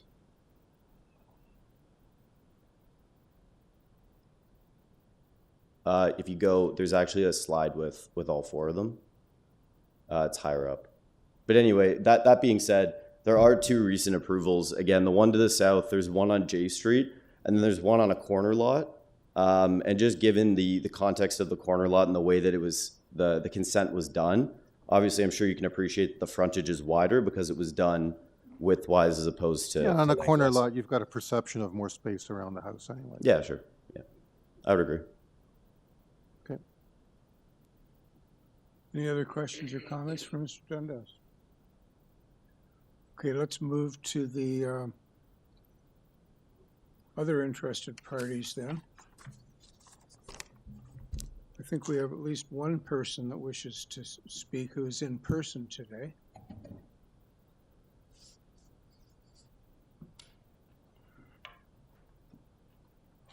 So you are the immediate neighbor to the north. I am, yes. You could just give us your name and address for the record? Yes, my name's Deborah Franzoy. As said, I live right next door to her. We do. We're strongly in opposition to this particular severing of the property for sure, and also the constructing of Could these you two. speak into the microphone? Sorry? Could you speak into the microphone? Okay, is that any better? Yeah. It's a little reverberated for me, but so we're in opposition to the proposal to sever this property, construct 2 oversized dwellings, each requiring multiple variances, 24 in total. Let me be clear, this proposal is not a minor adjustment. It is an aggressive overdevelopment that threatens the character, the livability and stability of our street, our area homes, and our community. As you have seen and read, there's a petition signed by many of our area residents, as well as many letters that have been written by our homeowners and as well as the councillor in opposition. The opposition is evident and detailed in terms of the significant impact the severing of this property will have on our homes. Romeo Street is a quiet, dead-end street, a unique and cherished part of our community. It was designed for low-density, single-family dwellings on larger lots, offering privacy, green space, and a sense of calm for the families who live here. The proposed severance would result in 2 lots that are approximately 30% smaller than the required minimum lot frontage, and 18% smaller than the minimum lot area, cramming in excessive building structures that will dwarf and overpower the surrounding homes. In essence, the homes and their protruding platforms will hover over all abutting surrounding properties, eliminating all privacy. By sandwiching these 2 monstrous 3-story homes on significantly reduced lot sizes, it'll negatively affect 8 properties that directly abut against it, as well as numerous homes immediately surrounding. It's centered in amongst all of these homes, and it matches up to 8 different homes. This would be disastrous and irreversible change to our neighborhood. As you can see, 90% of the homeowners immediately in the area surrounding the property are objecting to the severance. This is not a gentle intensification. It is a complete disruption of the established pattern of development. The scale and massing of these proposed buildings are entirely out of proportion with the neighboring houses. This results in the following: a loss of privacy, sunlight for the adjacent properties, shadowing impacts on homes, outdoor spaces affecting established lawns, trees, shrubs, perennials, and vegetable gardens, disruption of the streetscape harmony, and a dangerous precedent for further severance in our area, which is not meant to support higher density. In particular, our property will have 9 windows completely obstructed by this massive 3-story structures. The homes would further extend beyond the bylaws, and with additional elevated platforms extending from the homes, will eliminate our privacy, block sunlight to our home, yard and garden by probably an additional 4 hours at least, and also the surrounding properties will be similarly affected. Furthermore, the severance and associated variances requested are not minor. They are evidence that the proposals does not conform to the intent of the city zoning bylaws. These laws exist to guide responsible development. Approving this application sends a message that bylaws are optional and that developers can build whatever they want, wherever they want, and circumvent bylaws and continually push the limits with a committee of adjustment. We are not opposed to thoughtful development, but this is not thoughtful. This is a speculative overbuilding designed for profit, not for good of the neighborhood. Homeowners in the area have chosen to move into our area and build homes that respect the neighbors and complement their lot and location and our community, preserving that what they want and the community's values. We, as mentioned, there was some note regarding some of the properties that have set precedents. How we have to take our address or this particular lot on the merit of its size, its unique location and character. Some of these other properties were noted, they back onto schools, or onto open lots, or they sit at a corner, or they're more commercial properties, or they're on a street where there's more commercial properties. Our petition and many letters of opposition from the residents and councillors speak volumes to the significant concerns our community has with the proposed severance of this particular lot. It's a cherished enclave, our privacy, and the enjoyment of our homes by longstanding members of our communities at stake. We respectfully urge the committee to reject the severance and the associated variance associated with this property and the redevelopment of it. Thank you very much. Thank you, Ms. Francois. Panel, any questions or comments for Ms. Francois? No? Okay. So we also have Mike Reviglia participating virtually. Is that right, Camille? He's no longer online, Mr. Chair. He's online? He's logged off. No. Oh, he's logged off? Yeah, he's not online. Is no one else in the room to speak to this item? No? Sorry, there is another person, though, Aaliyah. She is a late addition, so she's online. Okay. Hello. Hi. Hello. Hi, my name is Alia Bakari, and I live at 75 Cornelius Parkway, so I'm diagonal to 36 Romeo. I'm here today to voice my strong objection to the proposed severing of 36 Romeo. My objection is not to stop rebuilding, but specifically the severing of the single-family lot to accommodate the construction of 2 separate 3-story homes. I mean, it's a drastic contrast, and I just want to make it known I don't understand what gentle density means, and this isn't really gentle density. The proposed this proposition represents a significant departure from the existing character of our neighborhood, and I believe it will be detrimental. It'll be a detrimental consequence for residents who have made this area their home for many years.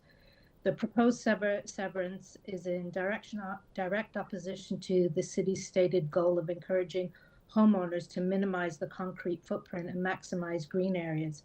Dividing this lot will inevitably lead to a reduction in total green space available, creating a clear inconsistency with the established municipal mandate. We're talking about moving from a single 1-story to two 3-story structures. This translates directly to increased height, increased massing, and a significant increase in the density of a single lot. We've witnessed the impact of this type of development firsthand in our community. In 2018, we opposed a similar project, which is the one that you viewed, which is 500 Maple Leaf, where a modest 1-story home was replaced with, again, 3-story homes, going from 2 washrooms to 10 washrooms. This experience has only heightened our concern about the precedent being set with these types of severances. Beyond the aesthetics and density concerns, we have also experienced significant infrastructure challenges in our neighborhood. We have been flooded 3 times in a little over 10 years. In fact, the day before we went to the last committee in 2018, we were flooded the very next day. So I think you should take this into consideration when you are reviewing this. I just want to implore the committee to consider the perspective of those of us who have invested our lives in this neighborhood, who have built and fostered a sense of community here. We are not simply looking at these lots as blank canvases for maximizing profit. We are deeply concerned about preserving the character, the stability, and the quality of life in this place we call home. Let me be clear. I have no objection to rebuilding a single-family home on the lot of 36 Romeo. My objection lies solely with the proposed severing of the lot. We believe that maintaining the existing lot size and allowing for construction of a single home would be in keeping with the established character of our street and would mitigate the potential negative impacts of increasing density on our infrastructure and overall well-being. I urge the committee to carefully consider our concerns and reject the application for the severance of 36 Romeo. And in closing, I just want to say, we've witnessed the systematic erosion of the unique charm of our neighborhood, largely due to the ongoing developments by Luxor and the Pinto Group, seemingly with the board's blessing.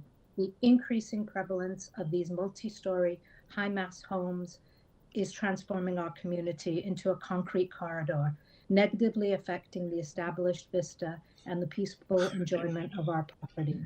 And one final question I have to the board is, considering the age of the infrastructure in this area, what concrete steps will be taken to thoroughly assess its condition and capacity for the redevelopment of 36 Romeo or any other development for that matter? What provisions will be made to upgrade the infrastructure to prevent potential strain or future failure of the sewage system in this area? Thank you for your time and consideration.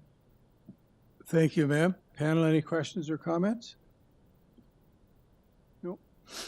And Camille, is there anyone else online that wishes to speak to this? No, Mr. Chair. So Mike Raviglia just opted out. Okay.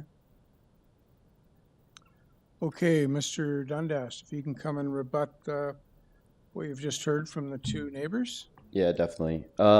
So I guess to start, obviously this was a design that in my opinion was thoughtfully done. We've worked with community planning. Again, we have their support on this application. If privacy is a concern for the neighbor, I spoke to my client and we are amenable to implementing privacy screens. The other thing I'd like to raise is we're not seeking variances for height, front yard setback, rear yard setback, or landscaping. So I know that, and I heard the concerns about landscaping and greenery. So that will be upheld. And then there was the question about gentle density and what that means. And I guess in my opinion, gentle density is an application that aligns with the prevailing character of the neighborhood. And in my opinion, and as I've shown in my presentation deck, there are a series of consent applications that have been approved and constructed and have not led to the degrading of a neighborhood in any regard. And then just finally, I mean, I can't speak to flooding, but I would assume that this home will be built to the highest OBC standards. And if there is no servicing, then the homes will not be built. So that's it. Okay. Any questions for Mr. Dundas? I have one. Sure. The variance application for part 2, variance number 5, talks about a 1.2 meter side yard setback from the south side lot line. I believe you meant north side. Am I wrong? When I look at the plans for part 2, Yeah. it looks like the north side lot line is 1.2, and the south is considerably more than that. The south may in fact be compliant with the bylaw.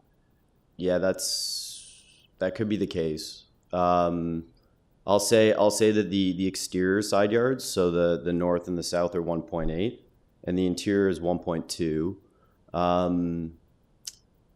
Yeah, I mean, if you could just go to the site plan, just so I can see which is part 1 and part 2 again. Yeah, in both part 1 and part 2, you're asking for south side lot. Yeah, so whatever the south lot is, which is, if you can zoom in, yeah, so part two would be north. So that would be a slight revision. That would be north. Are there any other questions or comments? Do we have a notice issue? Make a comment. Yeah, exactly. Wanna Yeah, make go a ahead. comment? Yeah. When I see a severance that requires 25 variances, it says to me, it's overdevelopment.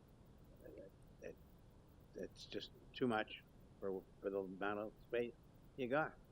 Yeah, I mean, I think that the zoning bylaw in general is not nearly ambitious enough in terms of its provisions. If you look at the list of variances themselves, just individually, they're just slight increases over and above what is required under the bylaw. So to that, I say, if you read the individual variances, they're very minor.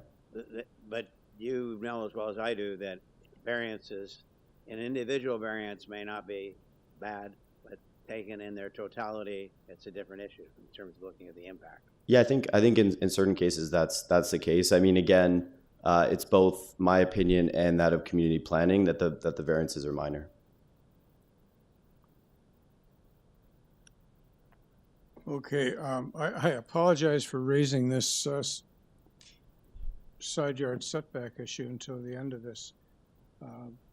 We'll have to discuss this. Maybe it's time, if there's no more questions or comments, we can go into committee, try and have a discussion. And I think we have to discuss whether or not we have improper notice here. Yeah, I only had a question with regards to the 2-story versus 3-story. I mean, the neighborhood is obviously consistent with 2-story. To me, that's the most substantive variance, and I know you have the immediate context next door to you, but if you could just comment on the rest of the neighborhood, because it really is somewhat out of character of the neighborhood. Yeah, I mean, I guess if you go to the front elevation of the house, that would probably be most helpful.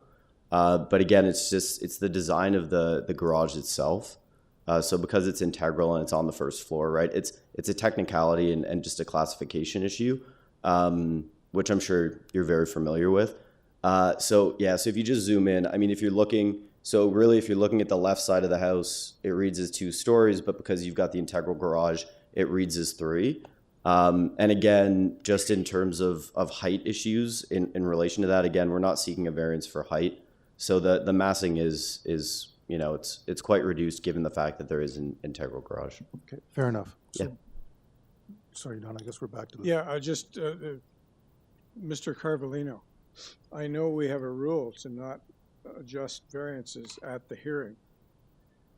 Would changing variance 5 for part 2 from south side to north side be fatal to a favorable decision if we moved in that direction on this application today? Is it? He's asking me. Oh, sorry. Okay. Yeah, okay. He's the boss. Okay. As you know, it's been our practice that any changes to the variances, we've always deemed them to be having notice issues, and we recirculate. Yep. I also want to ask whether variance 9 is affected by that south side lot line, because the projected eaves are also noted for the south lot line, not the interior Yeah, that would lot affect line. that too. So the north and south are material to the variance because it identifies which lot line. Exactly. So in this case, and it doesn't correspond to the plans because we've seen that. So there was an error made. It was unfortunately made by staff, but usually the applicants also review them to make sure. Yeah, that, it goes hand in hand. So staff would suggest if the desire is to tidy it up, then we defer it and recirculate. Okay, so I guess our options are to either refuse or defer. We could refuse on the merits regardless of this discrepancy right now. Oh, on the merits. Yeah. Or defer, get the proper variances, rehear it. All the folks that are opposed are going to have to appear again. So the issue of deferral again runs through. Yeah.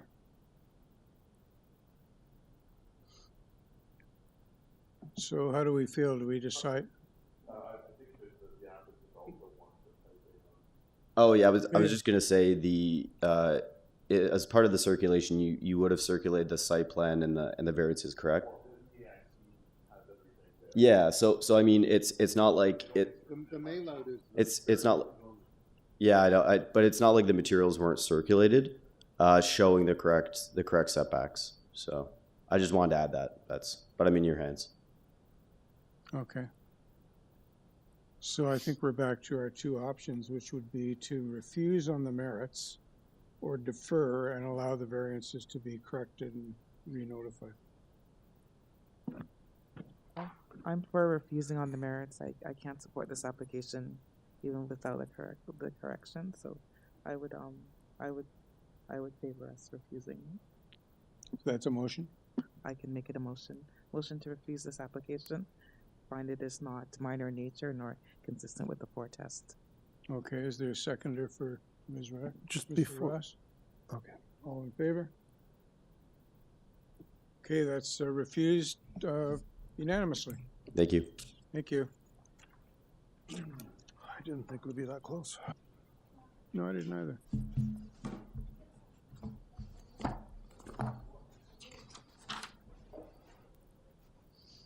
Moving on to item 20.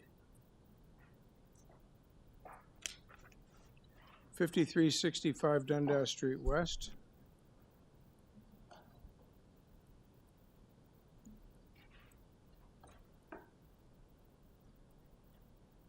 Purpose is to modify the development standards from the site-specific bylaw 1268-2018.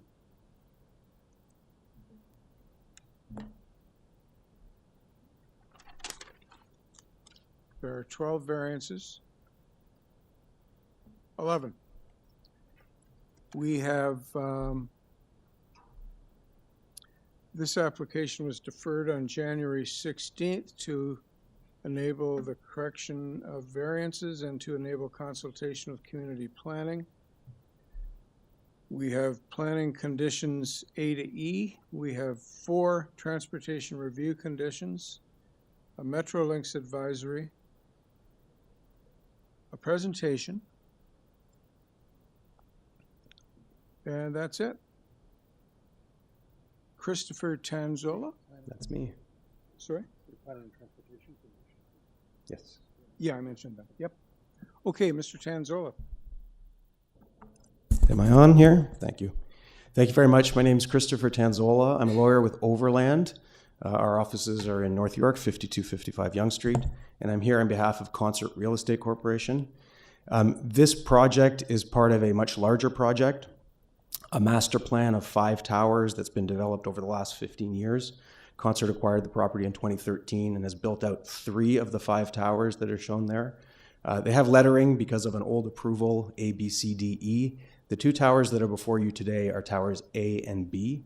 The other 3 towers have been constructed. 2 of them are condominiums.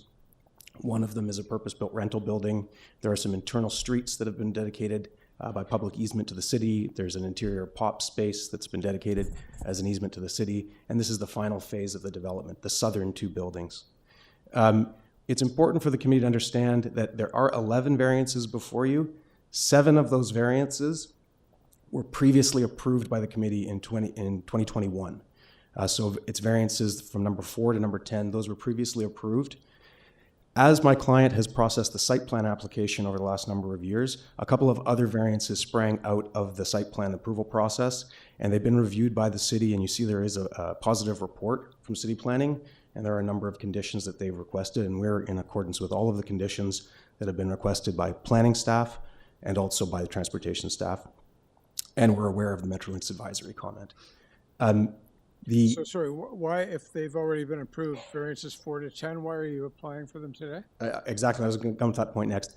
When they were approved in 2021, there was a condition to enter into a Section 45-9 agreement with the city in order to secure Building B as a purpose-built rental building.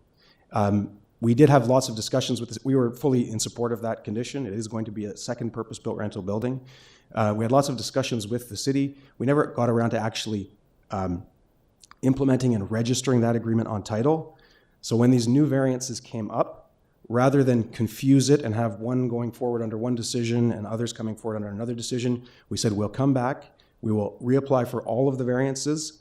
The variances from 2021 had a specific building envelope. There are some very minor changes to that building envelope. We thought rather than perfect the 2021 decision, let's just come back into 2024, which is when we applied for this, and recreate those variances. And I'm happy to go through any of the details of those variances.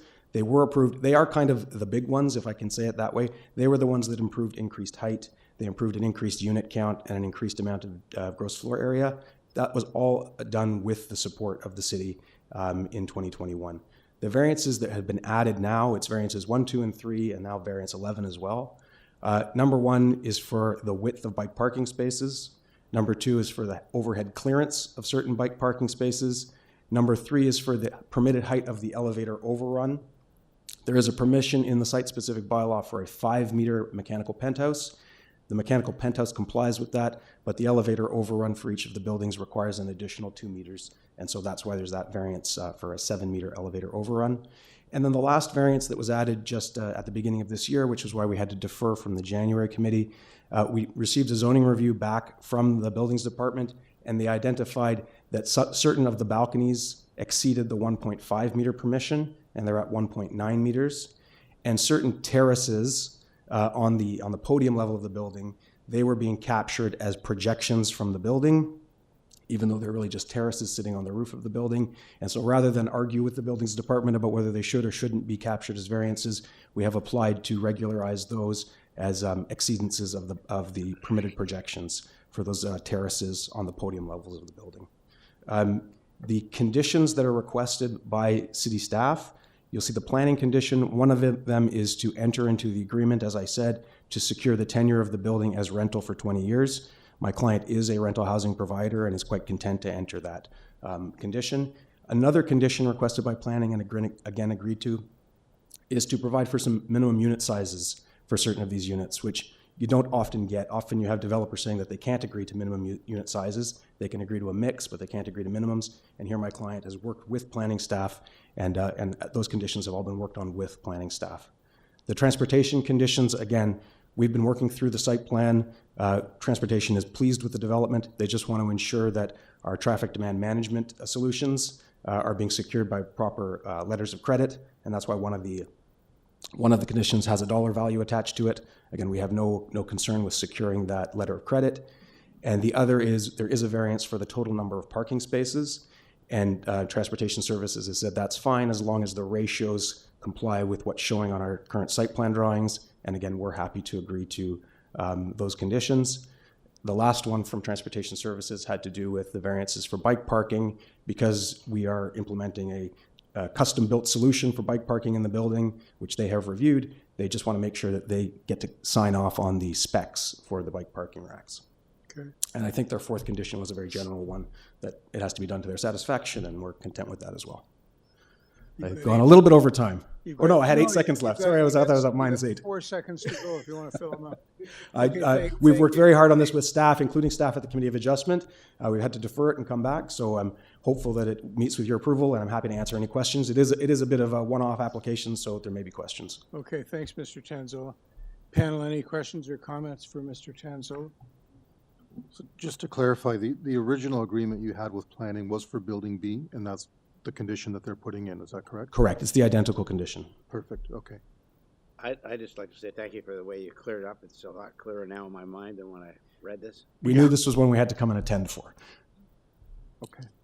Yeah, and your reduction in parking spaces is essentially 13 spaces. Yes, I thought I had 18, but 13, something of that Yeah, magnitude. well, but it's not 113, which It is is what not. we're used to seeing, which Yeah.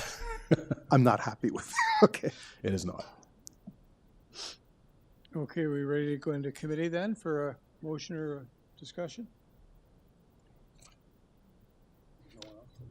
And before you go into committee, if there's one thing I could add, when we had the 2021 approval, there was a site-specific building envelope that was part of the application because we have a bylaw from 2018, and in 2021 we're proposing a site-specific envelope. You'll see it's referred to in the variances as revised Schedule B, and it's been part of the materials.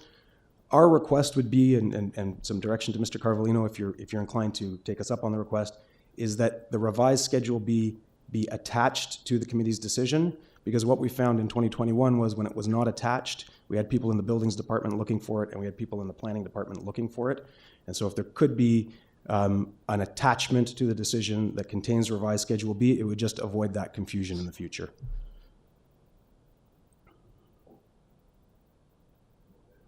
Yes. It's like you're preaching to the converted already, because I actually mentioned that earlier. Typically, when your variant says, whether diagram 3, Schedule B, whatever it is, it's appended to the zoning bylaw, and the variant says you're building outside those lines, the question is, so where are you building?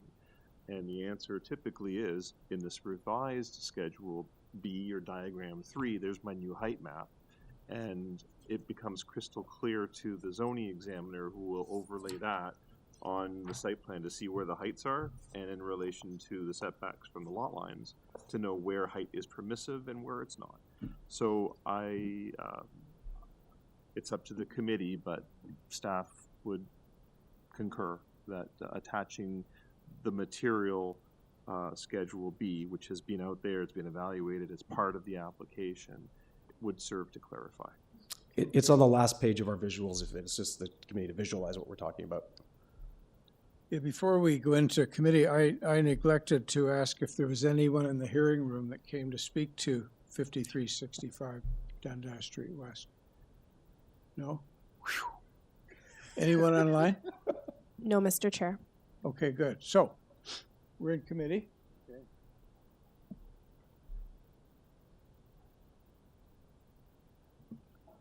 Unless my colleagues have any questions or comments, I believe that the submissions were clear. I believe this application, it does meet the 4 tests. I note the conditions of community planning, transportation, and Metrolinx. Metrolinx was just advisory. Advisory. Yeah, Metrolinx, that's a separate regulatory authority. But if they did impose any conditions, of course you'd have to meet them, but not We're because of us. working with them, yes. So we will cover community planning and transportation. That's all we need, yeah. That's my motion.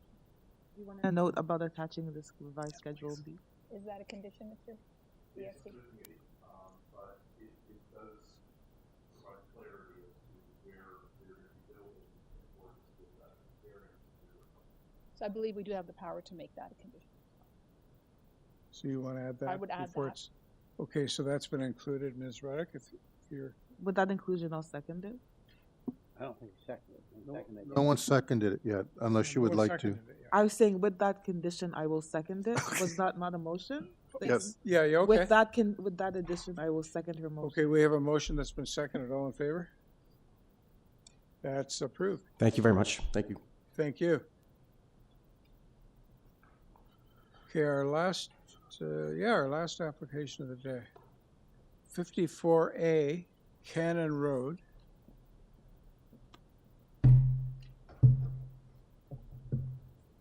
Just do a quick summary here before we continue. Purpose is to construct a new detached dwelling with an attached garage.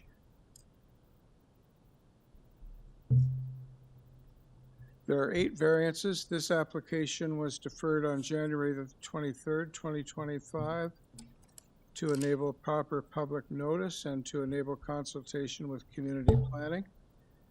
There is a community planning condition, and we have an opposition letter from the owner of 39 Clover Hill Road, and we have two persons apparently in person, and I'll invite you to identify yourself in a moment. But first of all, we have Amber Stewart. Yes, good afternoon, Mr. Chair. Good afternoon, Ms. Stewart. If you could please present to us. Would you like my address for the record, sir? Or no? Yes, okay, thank you. It's Amber Stewart, 62 Sunvale Drive, Toronto, Ontario, M9R1Z3. And I am the lawyer for the owner, sir. So thank you very much. I will start off just by saying that this is a little bit of an interesting neighborhood because there exist these undersized relative to the base zoning existing lots. But the lot that is the subject of this application is a legal lot. It is under separate ownership. And it is just simply a remnant lot from the original plan of subdivision.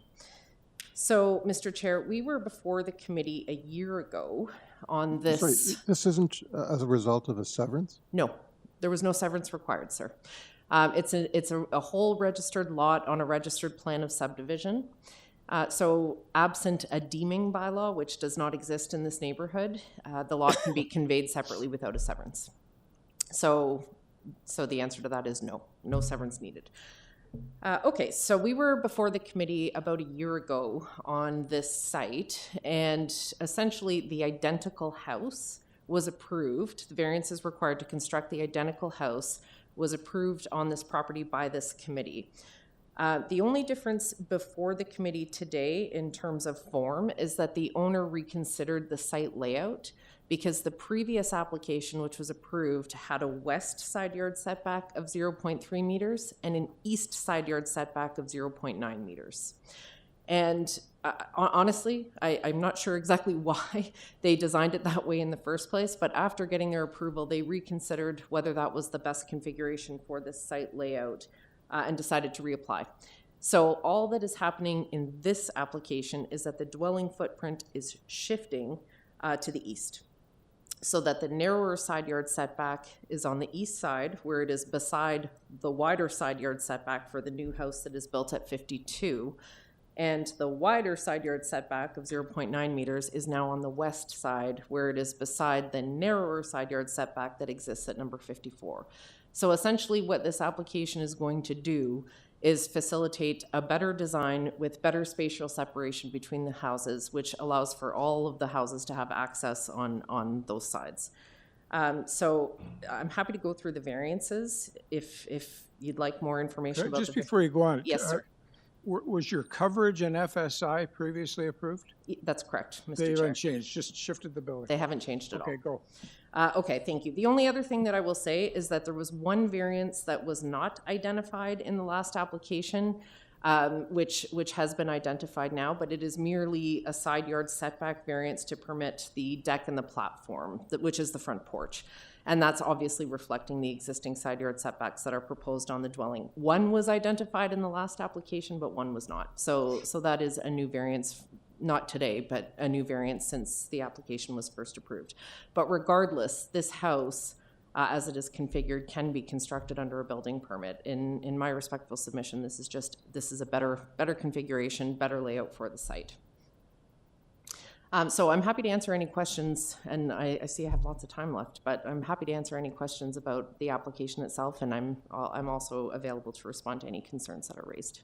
Okay. Thank you. Thanks very much. Panel, any questions for Ms. Stewart?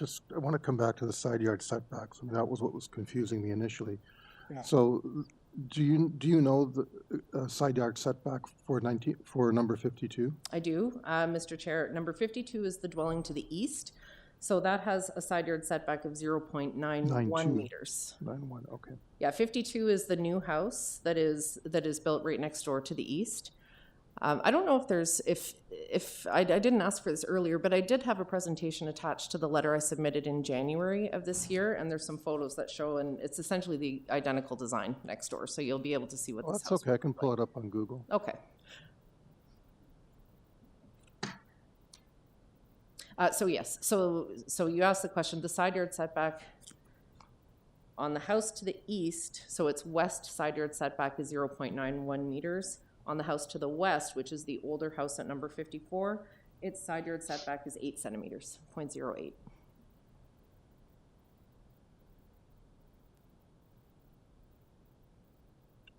Do you need some time, Mr. Kumar? I do. I've lost my Google connection. There is a picture. I see the page that you're on. If you flip forward 2 more pages from that page. No, I got it back. I submitted it in color. I see it in black and white. But anyway, you'll see that there is photo number 6 in the second row. That's 52 Cannon Road. That's the house immediately to the east. And then the next house beside it, number 7, 46 Cannon Road, that's another example of a house that's been constructed on a similar lot with basically the same design. A couple of houses to the east. Yeah, I've got a 2020 Google image, and it shows a single house with a large side lot. Yeah, it's again, this is just one of those neighborhoods in the city where there exists these underlying lots that can be built and conveyed without needing a severance. So that's as far as I understand how those occurred. Okay, when I saw this, I was convinced that this was severed a couple of years ago, and you're just building on the other side now. Okay, I mean, I have concerns with a 0.3 setback for a new dwelling, and notwithstanding that it was previously approved by the committee, that's a concern that I often raise even on severances. It's not a lot of space. I understand, Mr. Chair. What I can tell you is that looking at these photos here, number 46 Cannon, which is a couple of houses just to the east, has a side yard setback of 0.3 on the east side. And number 52 Cannon, which is right next door, also has a side yard setback of 0.3 meters on the east side. Number 54 Cannon, as I've just said to you, has a side yard setback of 0.0. Yeah, I know they have been approved on severance historically, but anyway.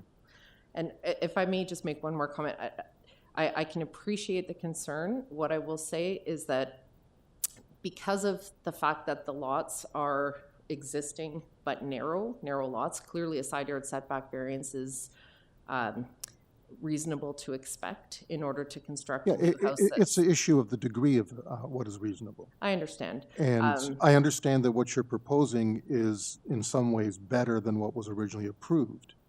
But it is, you're constructing a new house. It isn't an existing situation. I do understand. All I can say is that, and I say this I say this humbly, Mr. Chair, through you. Sorry. I know I'm looking at. I say this humbly through you, Mr. Chair, but there is already an approval, and my client can act on it if this application is not approved. We understand. And so what that would mean is that there would be a 0.3 meter side yard setback on the west side, which is adjacent to an 8 centimeter side yard setback. So it's between the two choices. In my respectful submission, this is clearly the better option. Same problem on a different lot line. Except for there's more space on that side, and that's a new house as well. So there will be 1.2 meters between the two houses on that side, which is not likely to change anytime soon. And on the west side, there's an opportunity to increase that if that house redevelops to the west. But it's providing for the maximum amount of space now. You've only got 1.2 in total to divvy up here, don't you? That is true, but it's 0.9 and 0.3. And as I'm sure the committee is familiar, that provides sufficient access, including under the Ontario Building Code for fire purposes. I'm sure you're used to hearing about this in terms of laneway suites, that the regulations have changed. And even in order to have safe access to a laneway suite or a second unit in the rear, 0.9 is now required. So 0.9 is determined to be adequate, sufficient access, and this ensures that it is maintained on one side of this property, and it's also existing on one side. As long as someone doesn't put a fence up. Oh, no, you don't need the fence because we've got 0.9, right? So No, but I'm saying on the 0.3 part, if someone puts up a fence, you've just lost that. That's true, but there isn't a requirement to provide it on both sides. In fact, there's not a requirement to provide it on either side. This just ensures that it is there. Yeah. Anything else, panel? Okay, we have 2 registered speakers, and apparently they're both in the hearing room. Mr. John Males, thank you, and Mr. Henry Kraus. Okay, can I ask, okay, I know why the gentleman in the corner is still here, I think. And there's nobody behind the, I'm just looking at a chair. Okay. It's a ghost. And just, Anyway. okay, Mr. Males, if you could come up to the podium. And Camille, while he's on the way up, could you confirm that there's no one online? There's nobody online. Okay. So, Mr. Males, we read and understand your issue quite well. Before you speak, I'll just tell you that staff confirmed that they did in fact mail to you the notice for this application today. It was mailed to you. Okay, before we get into the presentation part, when I was here on the 23rd of January, the item was deferred, which was fine. As a result of my presence, I was asked to fill out a card so I would be notified when the application became active again. I occasionally checked online, but maybe every 2 to 3 weeks. Point being is, I never received anything. I found out by accident about 6 days ago. Unfortunately, I've been in hospital twice, in ER and with substantial medical distress, even when I was at home. So I didn't get as much as it looks like it's coherent, I didn't get as much chance to distill down, and I missed a few important points along the way. So application aside, process, when I filled out the card, failed to send me anything. Now, a few days ago, I received an email confirming that I was to speak. It gave me a link. Then with that, they also sent a PDF, which I think was basically the agenda for the meeting. And there was also a link for guidelines for what you speak to or what you can't speak to at the hearing, which I read, but was common sense. So this other email, it sounds like, has been sent to me.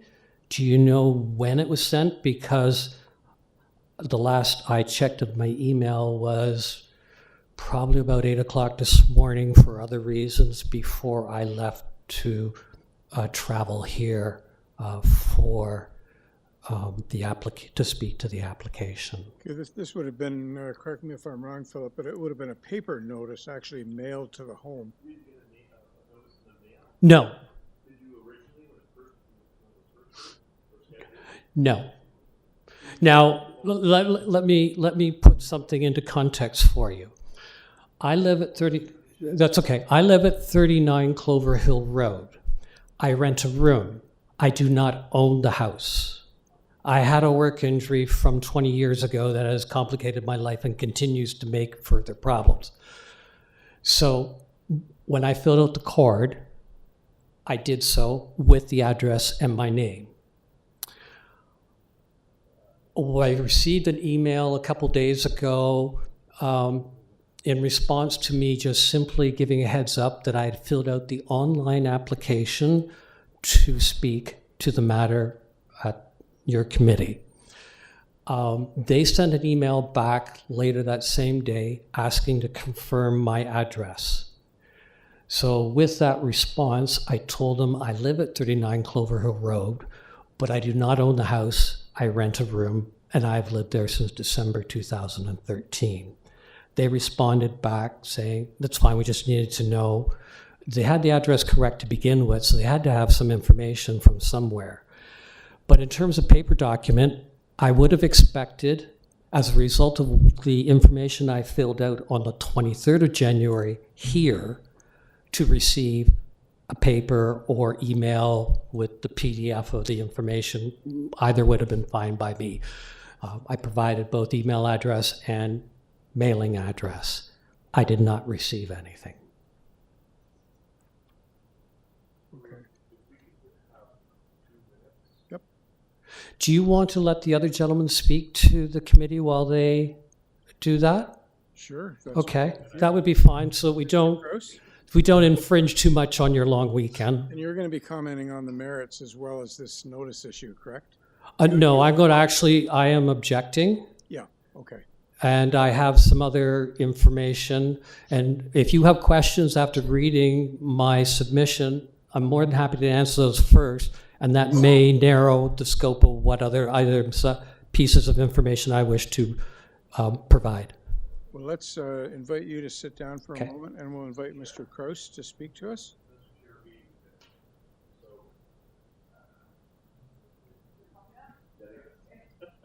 I've already committed to Mr. Kraus, so anyway. So this is a copy of the full report for the notices that get mailed out. Oh, yeah. And it goes to property owners. So Right. it went to these two individuals at 39 Clover. Okay. Yes, Martin and Katrina. Correct. Yes. Correct. Yes, So but that's they their got email address to them. I don't look at that. That's not for me to look at. No. Where my concern is, you filled out a card.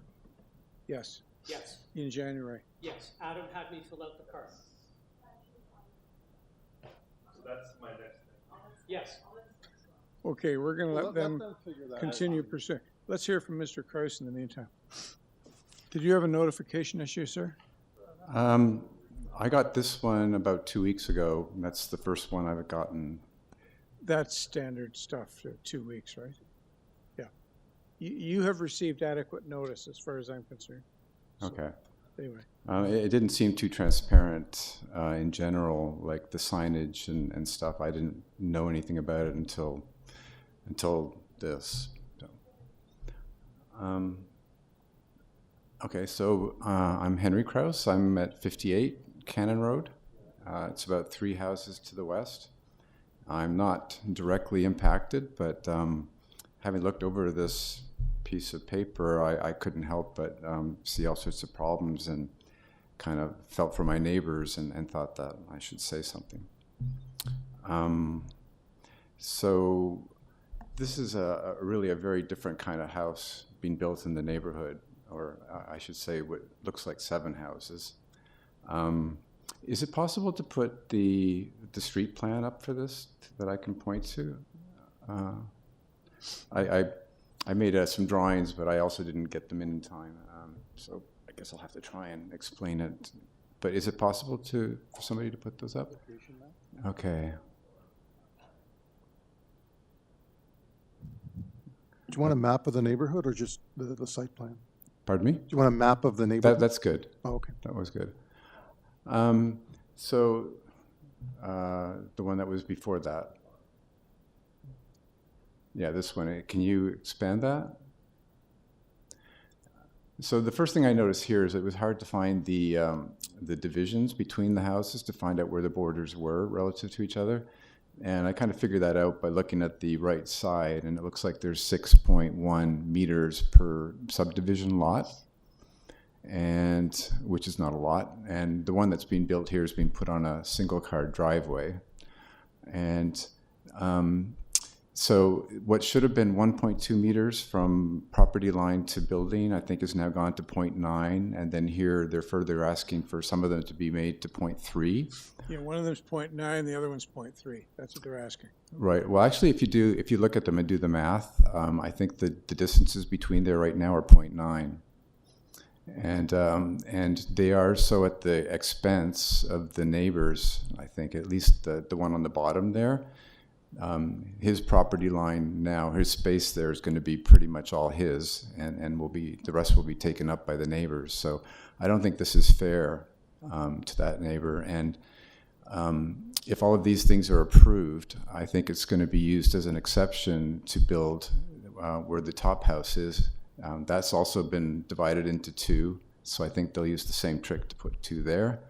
And then between the house on the bottom and another one out there, I think another 2 houses will be put there. So you'll have 7 where there were 2 normal houses. And that's a really big departure for our neighborhood.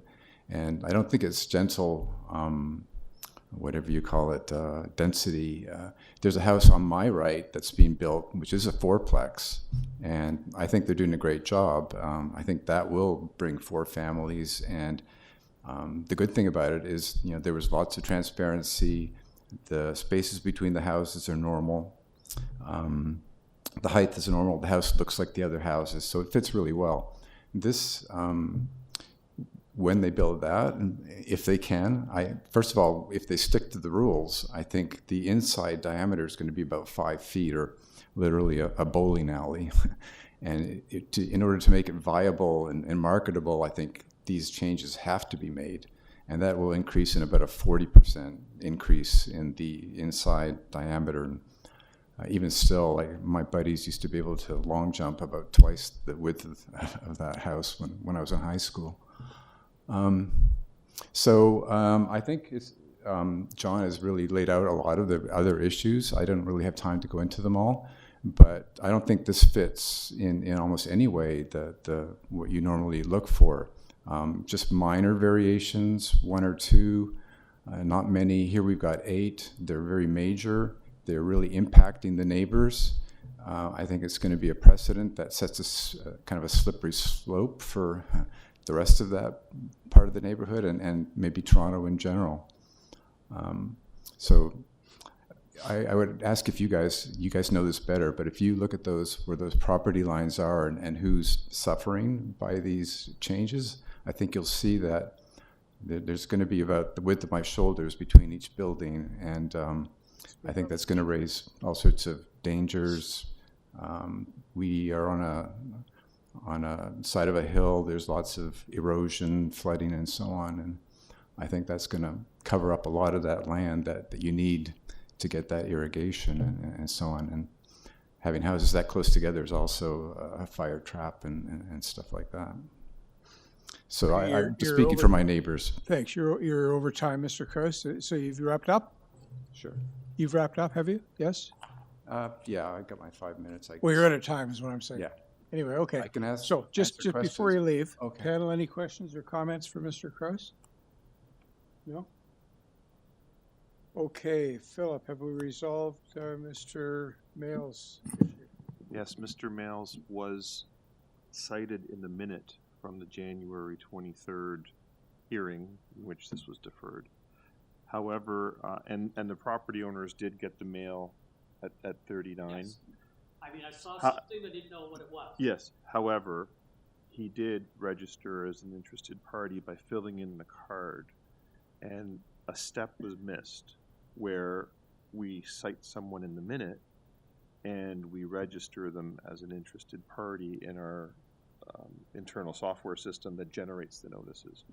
So Mr. Mails is correct. We erred in providing him notice for this rehearing for this property. So our apologies. There was a step that was missed. I understand. There is the generic. Better, even with my health problems, if I'd known when, I'm not sure when it was mailed out, but I'm assuming a couple weeks, I might have done better. Yeah, no, we could have done better as well. So our apologies for not. But thank you for being diligent in maintaining your interest. It was a staff error. Okay, so Mr. Mails, are you prepared to accept staff's apology and proceed with your comments on the merits of the application? Yes. Terrific. So now we're going to put you on the clock. Oh, dear. We gave you 3.5 free minutes. Okay. Okay, go. There are a number of issues. I'm going to skip a number of things that are in here, but one of the things I want to mention right off the bat is I'm going to go after that plan and have it zoomed in because I believe there's a problem with the lot line of 215 overlapping the structure of 54 Cannon Road.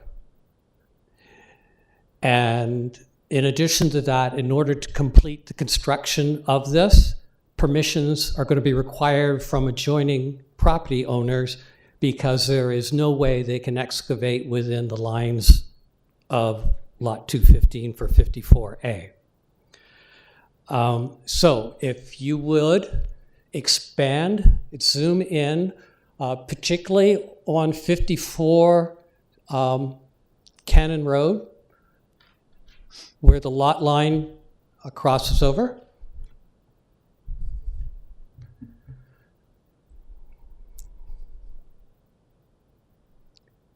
No, yeah. And zoom in. And then bring it, of course, down a bit. Good. All right. Okay. There's a porch. You will notice that there is a measurement there of 0.09.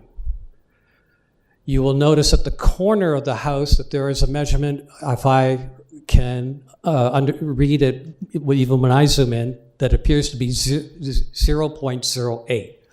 And at the back end, 0.13. I believe these are meters. Okay? Assuming they are meters, this diagram just simply shows the structure as the walls, and likewise for the proposed 54 Cannon Road. Normal house foundations sit beyond the walls, both inside and outside of the foundation, in order to support the homes. That's just standard building practice. It's the way things work. In addition to which, there will be weeping tile and stone associated with the foundation that will then further extend because it sits beside the foundation footing, and that will be at least another 8 inches, if not more. I'm assuming a 16-inch footing, which means a 4-inch extension from the wall, and that in itself translates to, I've done the math, to that west property line actually sitting over top of the foundation of 54's east side. You take into account the weeping tile system, that entire side is overlapped. In addition to which, it has been made quite clear in submissions that notwithstanding that problem, any access back and forth through there will require the permission of the property owners. If you look at that, there is no way 54 can do anything without the permission of the proposed owner of 54A. And there is the possibility that you get an owner there who's not going to allow permission, and the access there is still narrow. What I didn't mention in there, which because I wasn't thinking, there's also an overhang, again, not on that plan, related to the soffit and the eaves troughs.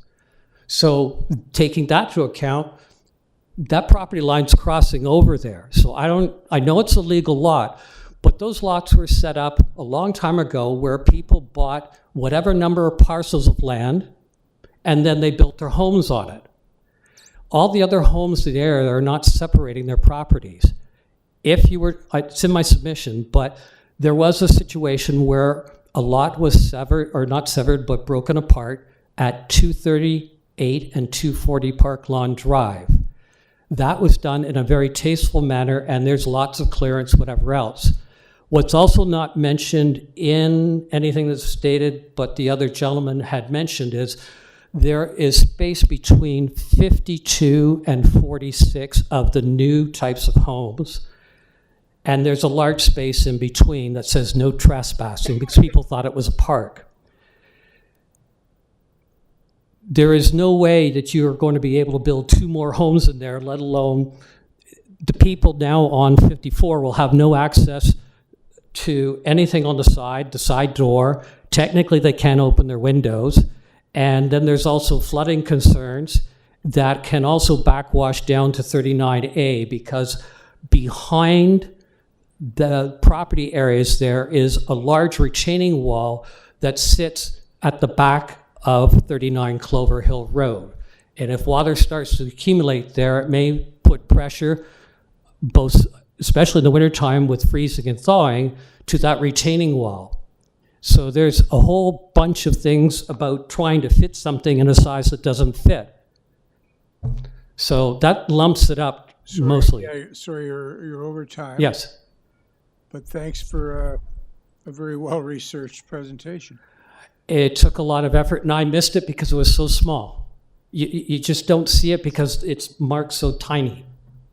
Okay, thank you. So I'm going to ask you to sit down for a moment, Sure. and I'm going to re-invite Amber Stewart to rebut what she's just heard from you, Mr. Males, and from Mr. Krause. Thank you very much, Mr. Chair. So maybe I'll respond to this property issue since it's on the screen at this moment. I can tell you that there is no encroachment over the property line of anything above grade at 54. Typically below grade stuff is not surveyed. I can also tell you that the vintage of these properties is, you know, in the order of, I mean, I don't have exact dates, but certainly 70, 80 years at least. So I don't know. I don't think there would be weeping tiles installed in the foundation that old at that time. But in any event, this is a private property matter between the owners of 54, if there is even an issue. And the owners of 54 are not raising it. In fact, you may have seen that there was an objection letter that was submitted by the owners of 54 in advance of the first date when we were supposed to be before the committee in January of this year. And I think that was arising from a misunderstanding about the fact that this new application is an improvement to what was previously approved. But I can advise that my clients reached out to those owners through the owners of 54, their real estate lawyer. And I know that there were discussions and that the nature of this application was clarified, and I don't see any objection letter from them at this point in time. With respect to the comment about the number of lots in a row, there are certainly other lots, but just looking at this survey, which this is a site plan, not a survey, but I did take another look at the survey. It appears to me that the owner of number 54 has only, it does not have the whole of two lots. There's only the whole of one lot and plus a smaller part of the lot to the west of that. So I think it's unlikely to expect that those two would develop as separate lots. If there are others, it is what it is. I mean, the fact remains that these are vacant lots that are legal and separately owned. And I can't envision a scenario where it makes more sense to leave them vacant rather than leave them undeveloped within this urban neighborhood. With respect to the comment about this ending up as a bowling alley, frankly, that reinforces the reason that I said earlier that it is reasonable to expect that on lots of 6.095 meters that there are going to be variances for side yard setbacks in order to accommodate a reasonable house. One thing that I didn't say earlier, but I can advise the committee, I'm sure you're aware, there is a general provision in the city's zoning bylaw which says that vacant lots of record can be developed, but only with a detached house and only if they have a minimum frontage of 6 meters. So that is a recognition in the bylaw that 1, a detached house is what we prefer to see on lots like this, and 2, a 6-meter lot frontage, lot width, is an adequate size to construct a detached house with the variances necessary, of course. And then the last comment that I would respond to before I just make one more final comment is with respect to a number of the issues that were raised. I'm sorry, I forgot your name, sir. Oh, John. Okay, thank you. A number of the issues that were raised, and I did read his whole presentation, which I agree was very well researched, but many of them are building permit related issues. These are things that aren't matters for committee of adjustment in terms of reviewing variances and the appropriateness of variances under the 4 tests. They will be considered by the building department at the building permit stage. And then I did have an opportunity to look back at my presentation to respond to your earlier question or comment through you, Mr. Chair. I did submit a chart of, as I'm sure you're aware, we are able to purchase online the set of recent Committee of Adjustment decisions. It's not comprehensive, but it contains many of them over the past 15 years or so.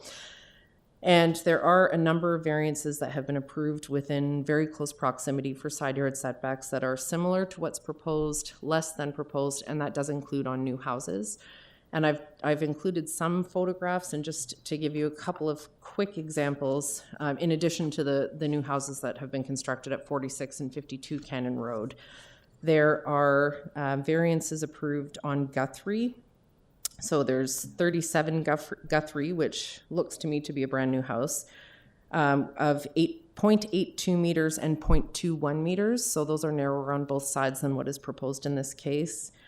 39 Guthrie looks like it went to the committee 3 times. I would guess that what happened is they got variances approved, and then as constructed, things were just a little more. You just got like 5 seconds to wrap. Okay, so that's the only comment. In my chart that I've set out, there are examples of other variances, including variances on new houses. So again, I would submit to you that with respect to the concerns raised, this application is an improvement. It improves all of the concerns that have been raised over the application that's already been approved for this property. Okay, thank you. Thank you very much, Mr. I just, I want to ask you a question. Yes, sir. I'm looking at Google Maps. And Yes, I'm sir. looking at number 54. Okay. And I see a driveway along the, I guess it's the south wall. Right. But when I look at the plans, I see number 54 appears to be built right on the lot line. That's correct. So I've got an 8-foot, I got a 2.5 meter difference between what I see on the plans and what I see on the street view. Can you explain that? Yes, I can, Mr. Chair. The lot was purchased as one lot by my client, but 54 was sold by my clients now to the current owners of number 54. So they bought it knowing that that driveway was not part of the property.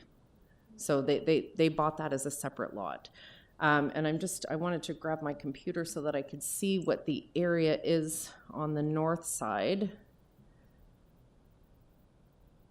There is it's up on the survey, but it's on the west side of number 54. They have a side yard setback on the west side of a minimum of 3.5 meters. So there's ample space on the west side to locate a driveway there, should they wish to do that, but that's outside of our control. Okay, thank you. Thank you very much, sir. Panel, any questions or comments for? Yeah, yes, Mr. Chair. I just wanted to come back to the previous presenter, I think, was concerned about I understood to be concerned about the 0.3 variance to the south with respect to being next to number 52. Has any contact been made? Who's the owner of number 52, and has any contact been made with them? Sorry, to answer the question, Mr. Chair, I don't know if they have reached out to the owners of 52. They did send in a letter. I have reviewed the letter. I can pull it up if you'd like, but again, there are concerns expressed in the letter about character of the neighborhood, the fact that the dwelling is inconsistent with the character of the neighborhood. But isn't their house very similar? It's exactly the same. The house on 52 is exactly the same with exactly the same built form standards. So and they bought it. They bought it that way. So I find it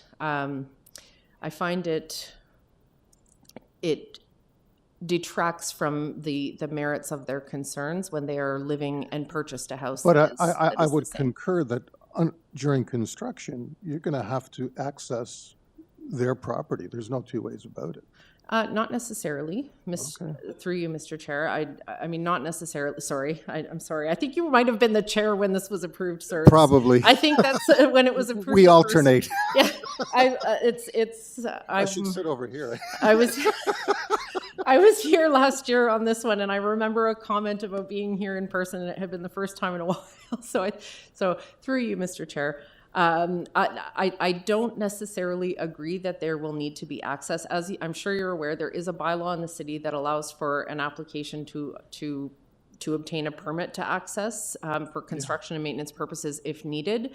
But there's also ample ways to construct it within the lot lines. Clearly, shoring would be required. That's something that would be reviewed as part of the building permit process, and the walls can be constructed and erected within the property line.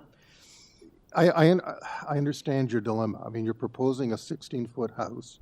I've lived in a 16-foot house. I know that that's doable. But if it's less than 16, it's not that doable. So you've got a lot which is potentially problematic.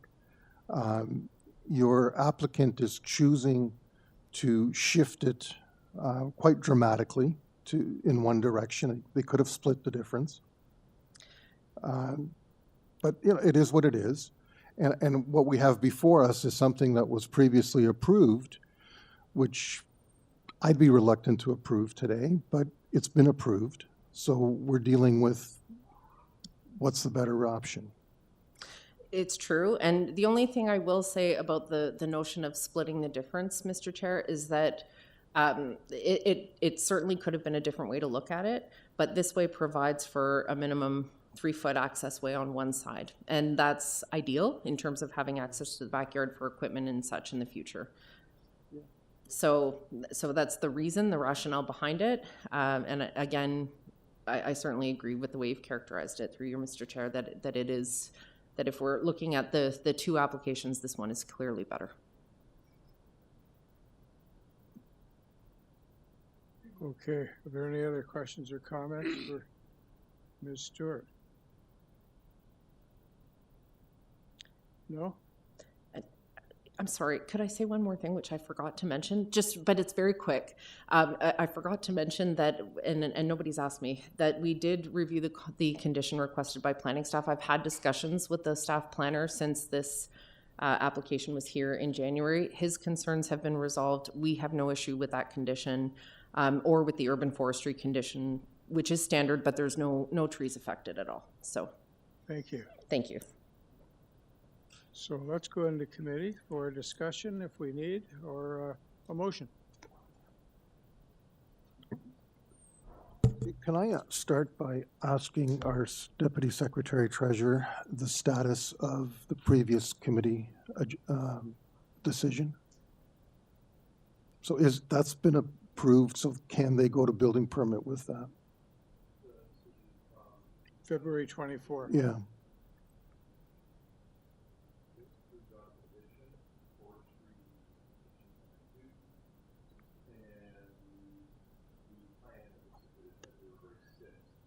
Tying to plans.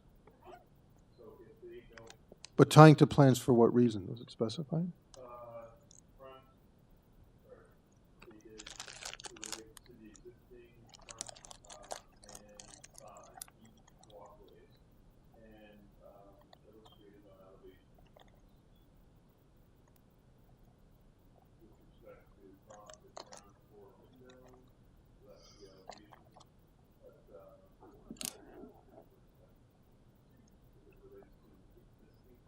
I've got it, yeah. As it relates to the frosted ground window to the satisfaction, okay.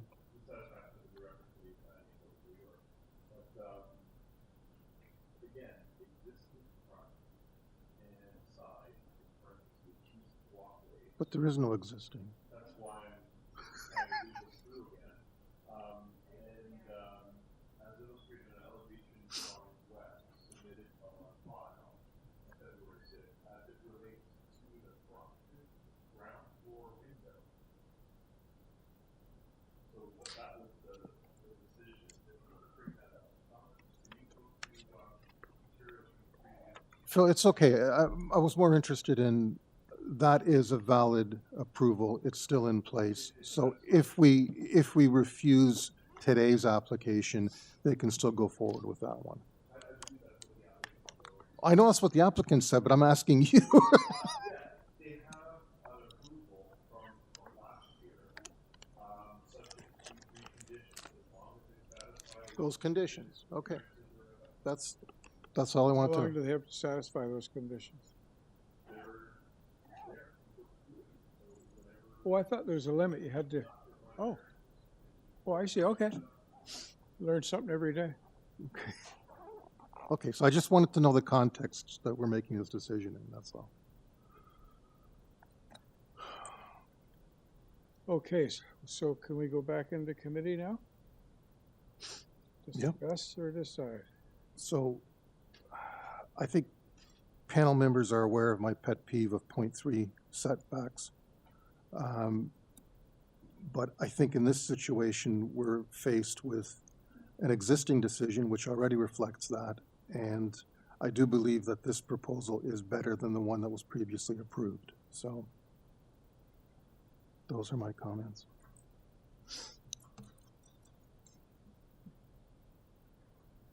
Okay, if there's no more comments, can we have a motion to decide? I'm prepared to move a motion to approve subject to the planning conditions, subject to the forestry condition, and subject to it being reflected in the minutes that I'm doing this holding my nose, because I generally do not like a .03 setback, but we're doing it because it was already previously approved in what I would think would be a worse situation. That's my motion. I'll second it without holding my nose. Okay, we have a motion, seconded, all in favor? Mr. Ross, we're all in agreement? Unanimously approved. Thank you very much. Thank you all. Thank you all very much. Very interesting. To adjourn? What is the other motion? That's right. The motion to adjourn. Laura's favorite motion, I'll to second. adjourn. Oh. Does anybody Seconded. wish to make it today in Laura's absence? Standard. I just did. Okay, that motion failed. We'll continue meeting. So you're gonna stay here the whole weekend? Yeah. It looks like it. 2 weeks, 2 weeks. We are adjourned at 1:58 p.m.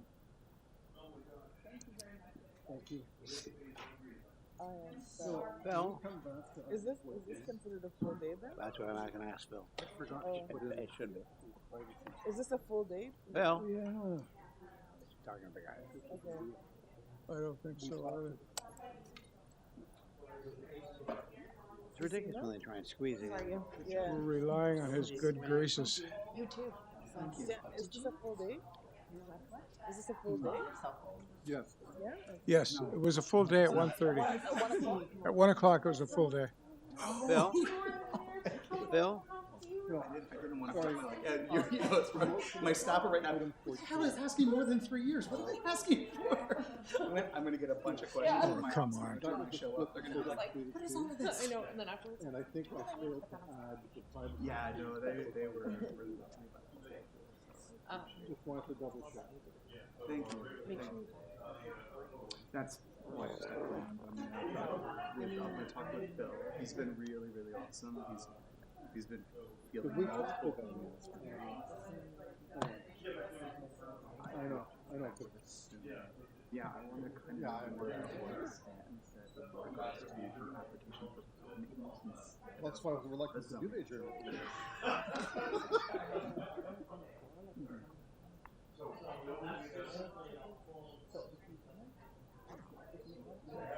You've got to contact our. You know what? I don't even know. That's okay. I can put that.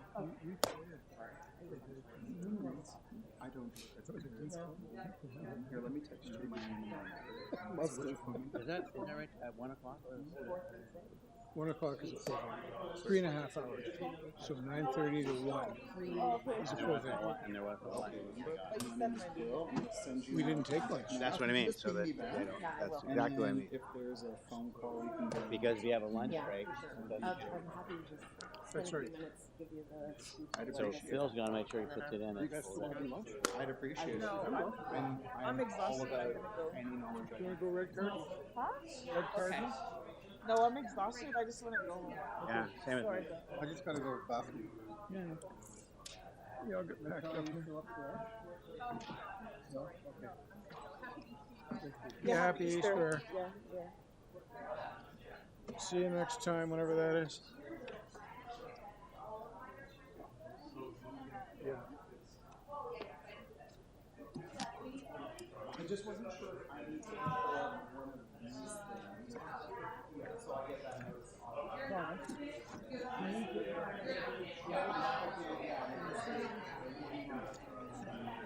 Thomas, can you take my name?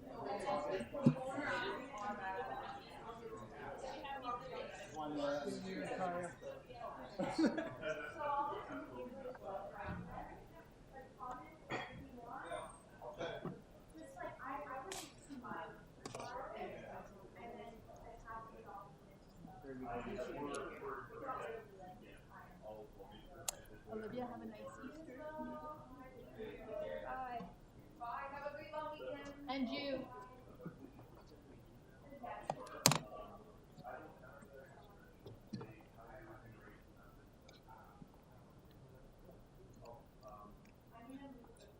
It better be. We haven't had lunch. It has to be a full day. You see, you should add lunch to the time that we're ending. Yeah.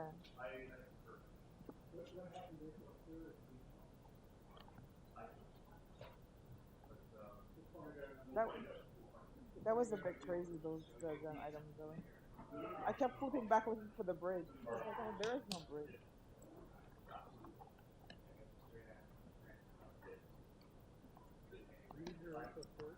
No, I wasn't. Did you go? Yeah? And was there, did they break it up? Was there afternoon time? Okay. We should be okay. Oh, when you got That's so okay. good for No, that? no, it's okay. That's all right. Yeah, it should be. Yeah. Well, I knew what item number it was on the list. And I was pretty, so sometimes I have to say. But yeah, I woke up with exhaustion.